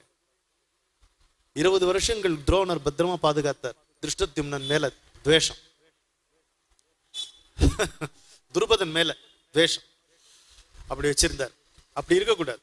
அப்ப நாமும் குழந்தைகளாக மாறினால், கள்ளமற்ற வெள்ளை உள்ளம் நமக்கும் வாய்க்குமானால், இந்த தகவல் களஞ்சியத்தை அறிவு என்று நம்பிக்கொண்டிருக்கிறோமே, இந்த தரித்திரத்தை எல்லாம் விட்டு விட்டு தஞ்சமடைந்தால் அவருக்கு நம்மை பிடிக்கும். வேற என்ன பிடிக்கும் அவருக்கு? சரி, உடனே நம்ம டாபிக்கை டைவர்ட் பண்ணுவோம். இது நம்மால் ஆகாத காரியம். வேற என்ன பிடிக்கும் கேட்டா பாட்டு பிடிக்கும். பாட்டு பிடிக்கும். பாட்டு பிடிக்காத மகான்களை பார்க்கறதே கஷ்டம். காஞ்சி பெரியவருக்கு பாட்டு பிடிக்கும். ராமகிருஷ்ண பரமஹம்சர் பாடுவார். விவேகானந்தருக்கு ஒப்பற்ற குரல், தேன் மாதிரி இருக்குமா. என்ன சொல்ற, தேனும் தங்கத்தையும் உருக்கி விட்ட மாதிரி இருக்குமா விவேகானந்தருடைய குரல். எல்லாருக்கும் பாட்டு பிடிக்கும்.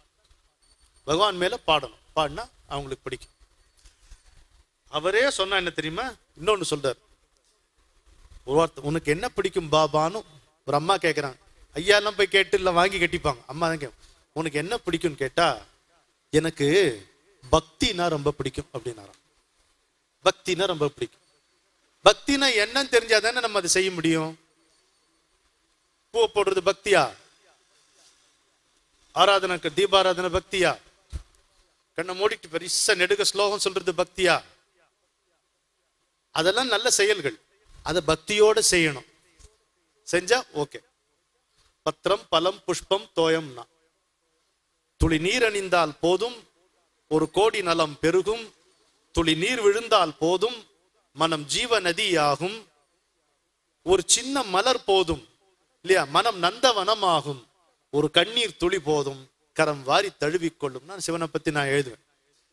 பத்திரம் பலம் புஷ்பம் தோயும், ஒரு இலை, ஒரு மலர், ஒரு பழம், ஒரு சொட்டு நீர், இதை நான் ஏற்கிறேன் என்று கண்ணன் கீதையிலே நமக்கு சொல்லுகிறார் அழகாக. அப்ப பக்தி என்பது தன்னை ஒப்புவிப்பது. அப்படி இருந்தா அவருக்கு பிடிக்கும். ஏன் அப்படி பிடிக்கும்? அழகான விளக்கம் இருக்கு. தன்னை ஒப்புவிக்காமல் நம்முடைய காரியத்தில் அவர் பிரவேசிக்க மாட்டார். ஏன்னா அது அநாகரிகம். உங்க அனுமதி இல்லாம நான் நீங்க ஒரு ஆபீசரா இருக்கீங்க வச்சுக்கோங்க. நம்ம விஜயலட்சுமி அம்மா இருக்காங்க, தூர்தர்ஷன்ல இருந்தாங்க. அவங்க அனுமதி இல்லாம நான் பாட்டுக்கு அவங்க மேயை கம்மிங்கிறது வெளியில இருந்து இல்ல கேட்கணும், உள்ள போய் கேட்க கூடாதுல்ல. வெளியில இருக்கும்போதே கேட்கலாம், வரலாம் அவங்களா உள்ளன்னு கேட்டுட்டு அவங்க அனுமதிச்சா உள்ள போகணும். இதுவே நமக்கு இந்த நாகரிகம் நமக்கே இவ்வளவு தேவையா இருக்குன்னா, எத்தனை ஜென்மாந்திரமாக தொடர்ந்து வருகின்ற நம்முடைய வினை பிரச்சனை, கர்ம வினை பிரச்சனை. இதுல ஒருத்தர் புகுந்து இந்த குப்பையெல்லாம் அள்ளி நம்ம சீர்படுத்தி நம்ம நெறிப்படுத்தி நமக்கு விடுதலையும் கொடுக்க வேண்டும் என்றால் அனுமதி இல்லைன்னா வரமாட்டோம். மாற்றம் வேண்டும் என்கின்ற விளைவு வராத வரை ஒரு மனிதன் மாறுவதில்லை. என்னால் என்னை மாற்றிக்கொள்ள முடியவில்லை, நீ என்னை ஏற்றுக்கொண்டு இதை நடத்துவாயாக என்று நம்மை குருவிடம் ஒப்படைப்புகிறோம். பாருங்க, ஒப்படைக்கிறோம். இந்த ஒப்புவித்தலுக்கு பெயர் தான் பக்தி. ஒப்பித்தல் பக்தியாகாது, ஒப்புவித்தல் தான் பக்தியா. நம்முடைய பொறுப்பை அவரிடம் ஒப்புவித்து விட்டு நாம் நிம்மதியாக இருப்பது பக்தி. பக்தி இருப்பவனுக்கு கவலை இருக்கக்கூடாது, இருந்தால் அது பக்தி ஆகாது. பக்தி இருப்பவனுக்கு துக்கம் இருக்காது, துக்கம் இருந்தால் அது பக்தி ஆகாது. உருகி அழுவது வேறு, புலம்புவது அறவே வேறு. புலம்பல் வேறு, அவனுக்காக அழுவது வேறு. அதற்காக இதற்காக அழுவது உருக்கமாகாது, அவனுக்காக அழுவது கலக்கமாகாது, புலம்பல் ஆகாது. அப்படிப்பட்ட பக்தி சாய் பகவானுக்கு பிடிக்கும். எனவே அவர் எனக்கு பக்தினா ரொம்ப பிடிக்கும் அப்படின்னு சொல்லும் பொழுது அந்த பக்தியினுடைய பொருளை நாம புரிந்து கொள்ள வேண்டும். சரணாகதி இருக்கணும். பக்தி தான் சரணாகதியில் கொண்டு சேர்க்கும். என்ன ஒப்பந்தம்? நீ என் சொந்தம், நான் உன் சொந்தம். இந்த ஒப்பந்தம் இருக்கணும். சொந்தமா என்றே ஐயப்பாடு இருக்கக்கூடாது. நான் சொந்தம் சொல்லிக்கிறேனே, நான் பிஏ கூட படிக்கலையே, உன் படிப்பு எந்த மாத்திரம்? உன் அறிவே எம்மட்டு போது உன் அறியாமை ஒரு பொருட்டா? இறைவன் முன்னிலையில், குருவின் முன்னிலையில் உன்னோட அறிவுக்கே பொருள் இல்லை என்னும் பொழுது அறியாமைக்கு பொருள் இருக்குமா? அதை புரிஞ்சுக்கணும். நம்ம குரு நம்மை ஏற்பது நம்முடைய அறிவினால் அல்ல. குரு நம்மை ஏற்காதிருப்பது நம்முடைய அறியாமையால் அல்ல. நம்முடைய அன்பு ஒன்றே அவருக்கும் நமக்கும் தொடர்பை ஏற்படுத்தி கொடுக்கிறது என்பதை புரியும். நம்முடைய இயலாமை தான் நம்முடைய தகுதி, நம்முடைய ஆசை தான் நம்முடைய அருகதை என்று புரிந்து கொள்ள வேண்டும் இல்லையா? Your inability is your eligibility, அதை புரிஞ்சுக்கணும். அப்படி இருந்தோம்னா நம்ம சாய்பாபாவிடம் பக்தி செய்ய முடியும். அந்த பக்தி அவருக்கு பிடிக்கும். அதான் சொல்றேனே, காப்பி சாப்பிட்றதுல எல்லாத்துலயும் அவர் கூப்பிட்டுக்கணும். அவருக்கு ரெஸ்டே கொடுக்க கூடாது. ஒரு வேலையில கூட அவர் இல்லாம செய்யக்கூடாது. செஞ்ச அப்படி அந்த ஈடுபாடு நமக்கு இருந்தது என்றால் அதற்கு பிறகு நாளாக நாளாக நல்ல வேலைகள் மட்டுமே நம் மூலம் நடக்கும். நல்ல எண்ணங்கள் மட்டுமே நம்முடைய நெஞ்சில் உதயமாகும். நல்ல சிந்தனைகள் மட்டுமே நம்முடைய புத்தியில் விளையும். நல்ல தெளிவான அறிவு அதுவே ஒரு தேசமயமாக ஒளியாக நம்முடைய சித்தத்திலே நிலைப்படும். அப்பதான் நம்முடைய ஆன்ம ஒளி நமக்கு விகசிக்கும். அப்படி இருக்கணும். இன்னும் என்ன அவருக்கு பிடிக்கும்? உயிர்களிடத்தில் அன்பு வச்சா பிடிக்கும். மற்ற உயிர்களை மதித்தால் அவருக்கு பிடிக்கும். மற்ற உயிர்களை மதித்தால் என்றால், இப்போ வாசல்ல வரும் பிச்சைக்காரர் கை நீட்டுறார், உடனே ஒரு விவாதம். You should not encourage all this. என்னோட குருநாதர் முன்னிலே நடந்த விவாதம். You should not encourage all this. நீங்க என்ன சொல்றீங்கன்னு கேட்டார். The beggary should be abolished. பிச்சைக்காரங்கெல்லாம் புறக்கணிக்கும், நல்லா தள்ளிப்போம். நீங்க என்ன சொல்றீங்கன்னு கேட்டோம். கரெக்ட். நம்ம இது ஒரு குருநாதர் பதில் சொல்றார். நம்ம ஒரு மீட்டிங் போட்டு நல்லா விவாதம் பண்ணி ஒரு கண்டன தீர்மானத்தை எழுதி அப்புறம் கவர்மெண்ட்டுக்கு அனுப்புவோம். முதல்ல காசை போட்டுருந்தார். முதல்ல காசை போட்டுரு அப்படின்னு சொல்லிட்டு விளக்கம் சொல்றார். டேய், வந்திருக்கிறவன் கை நீட்டுறவன் அவன் சோம்பேறியா திருடனா உன்னை ஏமாத்த வந்திருக்கிறானா இதை நிர்ணயம் பண்ண வேண்டியது நீ அல்ல, அவர். அந்த நிர்ணயத்தை அவர் பண்ணிக்கிட்டோம். அதிதி அபியாகதி 2 சொல் இருக்கு. சொல்லிட்டு வரவன் அதிதி, சொல்லாம வரவன் அபியாகதி. நம்ம கிட்ட கை நீட்டி கேட்கிறவன் பிச்சை. நாம அழைத்து ஒருத்தனுக்கு இடுகிறோம் பாருங்க, அது ஐயம். வித்தியாசம் இருக்கு. ஐயம் இட்டு உன்ன பிச்சை போட்டு உண்ணுன்னு அர்த்தம் இல்லை. நம்ம கூப்பிட்டு சாப்பாடு போடுறது ஐயம். நம்ம கிட்ட நம்ம கையை நீட்டி கேட்கறது பிச்சை. அதுக்கப்புறம் ஈகை இருக்கு, கொடை இருக்கு, ஒப்புரவு இருக்கு, இன்னும் எவ்வளவு இருக்கு. இங்க அதுக்கு ஸ்கோப் இல்லை. அதனால நீட்டின கைக்கு போற்று சோறுங்கிறார். பசித்தவனுக்கு சோறு இடல் வேண்டும். இது எங்கிருந்து வருகிறது? ரிக்வேத வாக்கியம். பசித்தவனுக்கு சோறு கட்டாயம் கொடுக்கணும். வள்ளலார் சொல்றார், கொலைகாரனே இருந்தாலும் முதல்ல சாப்பாடை போடுங்கிறார். அது செய்யணும். அப்புறம் தாகத்தில் தவிப்பவனுக்கு தண்ணீர் கொடுத்தே ஆக வேண்டும். அவன் தராதரம் பார்க்க கூடாது. அது அவர் சொன்ன காலகட்டம் இன்னும் கொஞ்சம் முக்கியமா நீங்க கவனிக்கணும். இன்ன ஜாதி இந்த கிணத்துல தான் தண்ணி எடுக்கணும், இங்க தொடக்கூடாது, அதை தொடக்கூடாது. அதுல தலைவிரிச்சு ஆடிய காலம் இன்னும் போகல, முழுக்க போகல. தலைவிரிச்சு ஆடிய காலத்துல எவன் பசின்னு வந்தாலும் நீ சோறு போடணும், எவன் தாகம்னு வந்தாலும் நீ தண்ணீர் கொடுக்கணும், எவன் உடை இல்லாம நிற்கிறானோ அவனுக்கு நீ ஆடை கொடுக்கணும். இது 3 சொல்லிட்டார். ரோட்டி கப்படா ஒரு மக்கான். இது 3 அவர் கட்டாயமா நீ செய்தே ஆகணுங்கிறது சொல்றாரு. அப்படி இருந்தா எனக்கு பிடிக்கும். உயிர்களிடத்தில் அன்பு வேண்டும், தெய்வம் உண்மை என்று தான் அறிதல் வேண்டும், வைரமுடைய நெஞ்சு வேண்டும், இது வாழும் முறைமையடி பாப்பான் நாம் பாரதி. அதுதான் உயிர்களிடத்தில் அன்பு வராமல் தெய்வத்திடம் அன்பு வரவே வராது. நேரடியாக தெய்வத்திடம் அன்பு வரக்கூடிய அளவுக்கு நம்ம தேர்ச்சி பெற்றவர்கள் அல்ல. நம்ம சாதாரண மனிதர்கள், சராசரி மனிதர்கள். காண்பது எல்லாமே கடவுளுடைய வடிவம் என்கின்ற காட்சி, தெளிவு, தரிசனம் நமக்கு எப்போ வரும்? அன்பு செய்ய செய்ய வரும். நமக்கு அன்பு தேவையா இருக்குல்ல? அன்பா 4 பேர் நம்ம நடத்தணும்னு நம்ம விரும்புறோம்ல. அப்ப எப்படி நடக்கும்னு கேட்ட நம்ம அன்பு செய்தால் தான் வரும். இந்த உலகத்தினுடைய ரீதி நியதி என்னன்னு கேட்டோம்னா, நீங்கள் எதை கொடுக்கிறீர்களோ அதை பெறுவீர்கள். அன்பை கொடுத்தால் அன்பை பெறுவீர்கள். நான் அன்பு வச்சேன், ஆனா இன்னார் என் மேல அன்பு வைக்கலைன்னா அது அன்பு இல்லை. ஏன்னா எதிர்பார்ப்பு இருந்தால் அது அன்பு ஆகாது, அது வியாபாரம் ஆகும். இவ்வளவு நான் போடுறேன், எனக்கு இவ்வளவு வரணுங்கிறது வியாபாரம், அது அன்பு ஆகாது. எனவே எல்லாம் பற்றே கிடையாதே. ஒரு அவர் சோறு யார் வந்தாலும் சாப்பாடு உண்டு இல்ல, யாரா இருந்தாலும் அந்த துணி, அந்த துவாரகா மாயி ஒளி கொடுப்பா இல்ல, வெப்பம் கொடுப்பா இல்ல. படிச்சவனுக்கு படிக்காதவனுக்கு வித்தியாசம் இருக்காங்க. இந்த ஜாதி அந்த ஜாதி வித்தியாசம் இருக்கா? பணக்காரன் ஏழைங்கிற பாகுபாடு இருக்கா? இல்லையே. அழகில்லாதவன் பாகுபாடு இருக்கா? திறமை உள்ளவன் திறமை இல்லாதவன்ற வேறுபாடு இருக்கா? எதுவுமே கிடையாது. எப்படி நெருப்பு எப்படி எல்லாவற்றிற்கும் சமமாக இருக்கிறதோ அப்படி சமமாக இருப்பவர் பரஞானி. அதுதான் பாபா. அப்படி நம்ம புரிஞ்சுக்கணும். எனவே உயிர்களிடத்தில் அன்பு வைத்தால் எனக்கு பிடிக்கும் அப்படிங்கிற, பசித்தவனுக்கு சோறு, தகிப்பவனுக்கு தண்ணீர், இருப்பவனுக்கு அதாவது உடையில்லாதவனுக்கு ஆடை, இதை கொடுக்கணும் அப்படிங்கிறார். அப்பத்தான் நமக்கு சரி. அவருடைய உறுதிமொழிகள் எத்தனையோ உறுதிமொழிகள் அவர் கொடுத்திருக்கிறாரு. அதுல ஒரு 11 தொகுத்து எடுத்து வைத்திருக்கிறார்கள். உங்களுக்கு நீங்கள் ஏற்கனவே அதை அறிந்தது தான். ஆனால் அவருடைய அறிவுரையின் சாரம் என்ன என்பதை பார்க்கணும். அவருடைய அறிவுடைய சாரம் என்னன்னா, பொருள்மயமான உலகத்துல நம்ம வாழறோம். பொருள்மயமான உலகத்தில் வாழ்கிறோம். இங்க இருக்கக்கூடிய ஒன்றை வைத்தே உதாரணமாக காட்டி நமக்கு ஒரு முக்கியமான உண்மையை உணர்த்துகிறார். அவர் சொல்றாரு, தம்பி ஒரு செடியில பழம் பழுத்த பார்த்திருக்கான்? பார்த்திருக்கேன் பாப்பா. எப்படி இருக்கு?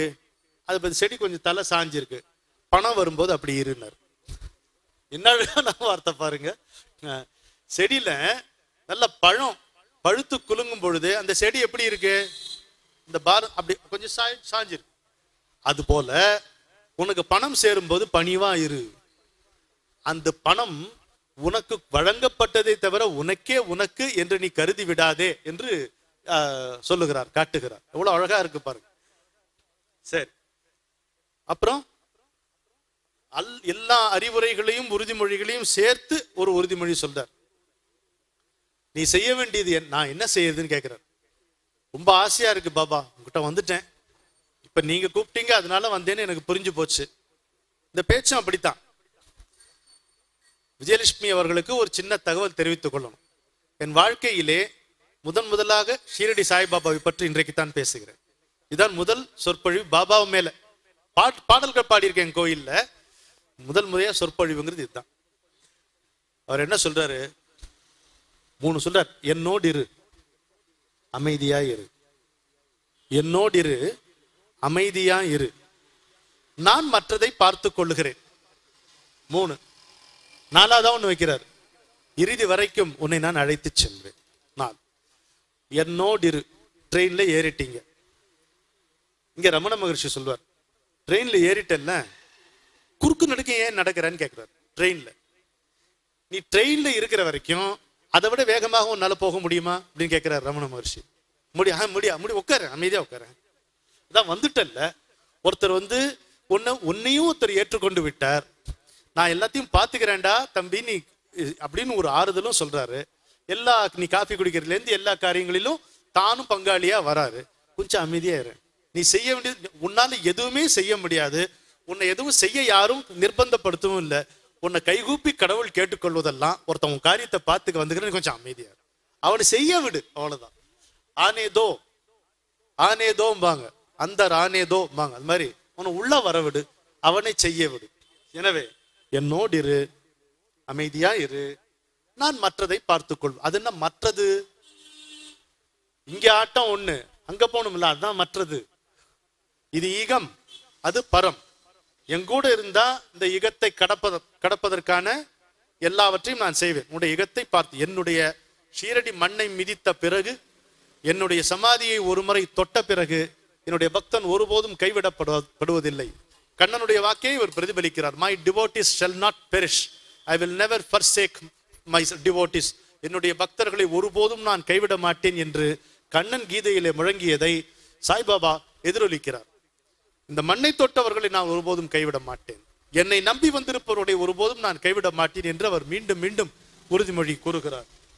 யுகத்தை அப்படி பார்த்துக்கிட்டோம்னா அதுக்கப்புறம் மற்றதை நான் பார்த்துக் கொள்வேன். இங்க எல்லாம் சரியா இருப்படான்ற அஷூரன்ஸை கொடுத்துட்டு அங்க உன்னால நீ போக முடியாது. அங்க வீசா தேவைப்படுகிறது. நான் தான் வீசா, என்னுடைய வார்த்தை தான் வீசா. ஏய் அவனை உள்ள விடு அப்படின்னா கூட்டு போயிடுவாங்க. நீ போய் உன்னுடைய தவம் உன்னுடைய முயற்சியில அந்த கதவு திறக்காது. இந்த கலக்கத்திலிருந்து உன்னை மீட்டு அந்த கதவை திறக்க வைத்து அப்பால் இருக்கக்கூடிய எப்பொழுதும் அமைதிமயமான ஆனந்தமயமான அந்த சாம்ராஜ்யத்திற்குள் உள்ளே உன்னை அழைத்து செல்லுவேன் இறுதி வரை. இறுதி வரை. அது என்ன ஒரு நெகிழ்ச்சியான ஒரு வார்த்தை தெரியுமா? இறுதியில் நமக்கு விடுதலை நேரும் பொழுது குரு அங்கே இருப்பதில்லை. இதுதான் அது வரைக்கும் நம்மை அழைத்து செல்லுகிறார். இனி இந்த உயிர் மறுபடியும் இந்த பிறப்பு இறப்பு என்கின்ற சுற்றிலே சிக்காது. இனி இந்த உயிர் இந்த உலகிலே அறியாமையோடு பிறக்காது என்கின்ற அந்த நிலை. இனி இந்த உயிர் தான் என்கின்ற ஒன்று தனது அடையாளங்கள் எல்லாம் கரைந்து தொலைந்து அந்த பரவெளியில் ஒன்றாகிவிடும் என்கின்ற அந்த தருணத்தில் குரு நம் எதிரே இருப்பதில்லை. அது வரைக்கும் குரு நம்முடன் வருகிறார். இறுதி வரை என்பது அந்த இறுதி தான்.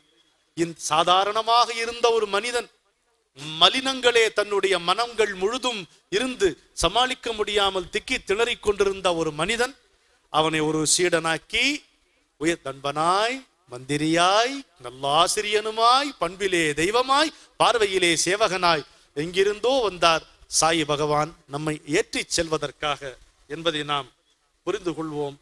நம்பிக்கை, கடைசியாக என்ன சொல்லுகிறார்? நம்பிக்கையோடு இரு, பொறுமையோடு இரு. ஸ்ரத்தா சபூரி, இது ரெண்டு தான். இது இல்லாமல் எதுவுமே நடக்காது. நம்முடைய நம்பிக்கை, இதுல முக்கியமான குறிப்பித்தோடு முடித்து விடுகிறேன். நம்முடைய நம்பிக்கை அவருக்கு தேவையில்லை, நமக்கு தேவை. ஏனென்றால் நமக்கு அவரிடம் ஒரு பற்றுக்கோடு தேவை. டோட்டம் போல், ஹோல்டு. அந்த ஹோல்டு எப்படி கிடைக்கும்? நமக்கு ஏற்படுகின்ற நம்பிக்கை தான் கிடைக்கும். அவர் நம்மை பற்றினால் நமக்கு அது புரியாது. நாம் அவரை பற்றி கொள்ள தெரிய வேண்டும். அந்த பற்றுதலுக்கான பற்றுக்கோடு, ஹோல்டு, அதுதான் நம்முடைய நம்பிக்கை. அந்த நம்பிக்கை நமக்கு வேண்டும். எப்பொழுது பாதை என்று ஒன்று இருக்கிறதோ பயணம் என்று ஒன்று இருந்தே தீரும். பயணம் என்று ஒன்று இருக்கும் பொழுது நேரம் காலம் என்கின்ற ஒன்றும் இருந்தே தீரும். எத்தனையோ ஜென்மங்களாக நாம் சேர்த்து தொகுத்து வைத்திருக்கின்ற கர்ம வினைகள், வாசனைகள், இதனுடைய பாதிப்புகள், இதனுடைய விளைவுகள், இதை எடுத்த எடுப்பிலே தீர்த்து விட முடியாது. எதற்காக தீர்க்கணும்? என்னுடைய குருநாதர் கேட்பார், இதையெல்லாம் எடுத்த எடுப்பிலே தீர்த்து விட்டால் உன் வேலையை யார் செய்வது? உன் வேலையை செய்வதற்காக எதற்கு நான் இன்னொருவனை கண்டுபிடிக்க வேண்டும்? உன் வேலையை நீதான் செய்யும். இப்போ ஒரு வீட்டில் உன்னை கணவனாகவோ மனைவியாகவோ தந்தையாகவோ தாயாகவோ மகனாகவோ மகளாகவோ வைத்திருக்கிறது என்றால் அதற்குரிய வேலையை நீ செவ்வனே செய்ய வேண்டும். அந்த கடமையை தீர்த்து விட்டுத்தான் நீ வர வேண்டும் என்பதனால் சொல்லுகிற. எனவே நம்பிக்கையோடு இரு, பொறுமையோடு இரு. எனில் நீ எங்கிருந்தாலும் நான் எப்போதும் உன்னோடு இருப்பேன். ஒரு குருவிடமிருந்து நமக்கு விளைகின்ற மிகப்பெரிய வசதி என்ன தெரியுமா? நாம எங்க இருந்தாலும் அவர் அங்க இருப்பார். அவர் எங்க இருந்தாலும் நாம் அங்க இருப்போமான்னு நமக்கு சொல்லிக்கொள்ள தெரியவில்லை. நாம் எங்கிருந்தாலும் அங்கே இருக்கக்கூடிய அந்த அருளானுடைய தன்மை குருவுக்கே பிரத்யேகமாக உரியது. அப்பேற்பட்ட சத்குருநாதர்களில் ஒருவராக நாம் பகவான் என்று கொண்டாடத்தக்க சாயி பகவான் 20ஆம் நூற்றாண்டு வரை மனித உருவில் வாழ்ந்து அதற்கு பிறகு சூஷ்ம உருவில் இன்றைக்கும் மட்டுமல்லாமல் என்றென்றைக்கும் நம்மோடு துணை இருப்பார். ஏனென்றால் அது அவர் கொடுத்த வாக்குறுதி. அந்த வாக்குறுதியை பயன்படுத்தி கொள்வதற்கு ஏற்ப நாம் நம்மை தயார்படுத்திக் கொள்ள வேண்டும். அதற்கு உரியவை ஒன்று அன்பு, இன்னொன்று பக்தி, கடைபிடிக்க வேண்டியவை இரண்டு, ஒன்று நம்பிக்கை, இன்னொன்று பொறுமை என்று சொல்லி சாய்நாதனுடைய சரணார விந்தங்களில் மறுபடி என்னுடைய நன்றியை தெரிவித்துக் கொண்டு விடைபெறுகிறேன். வணக்கம்.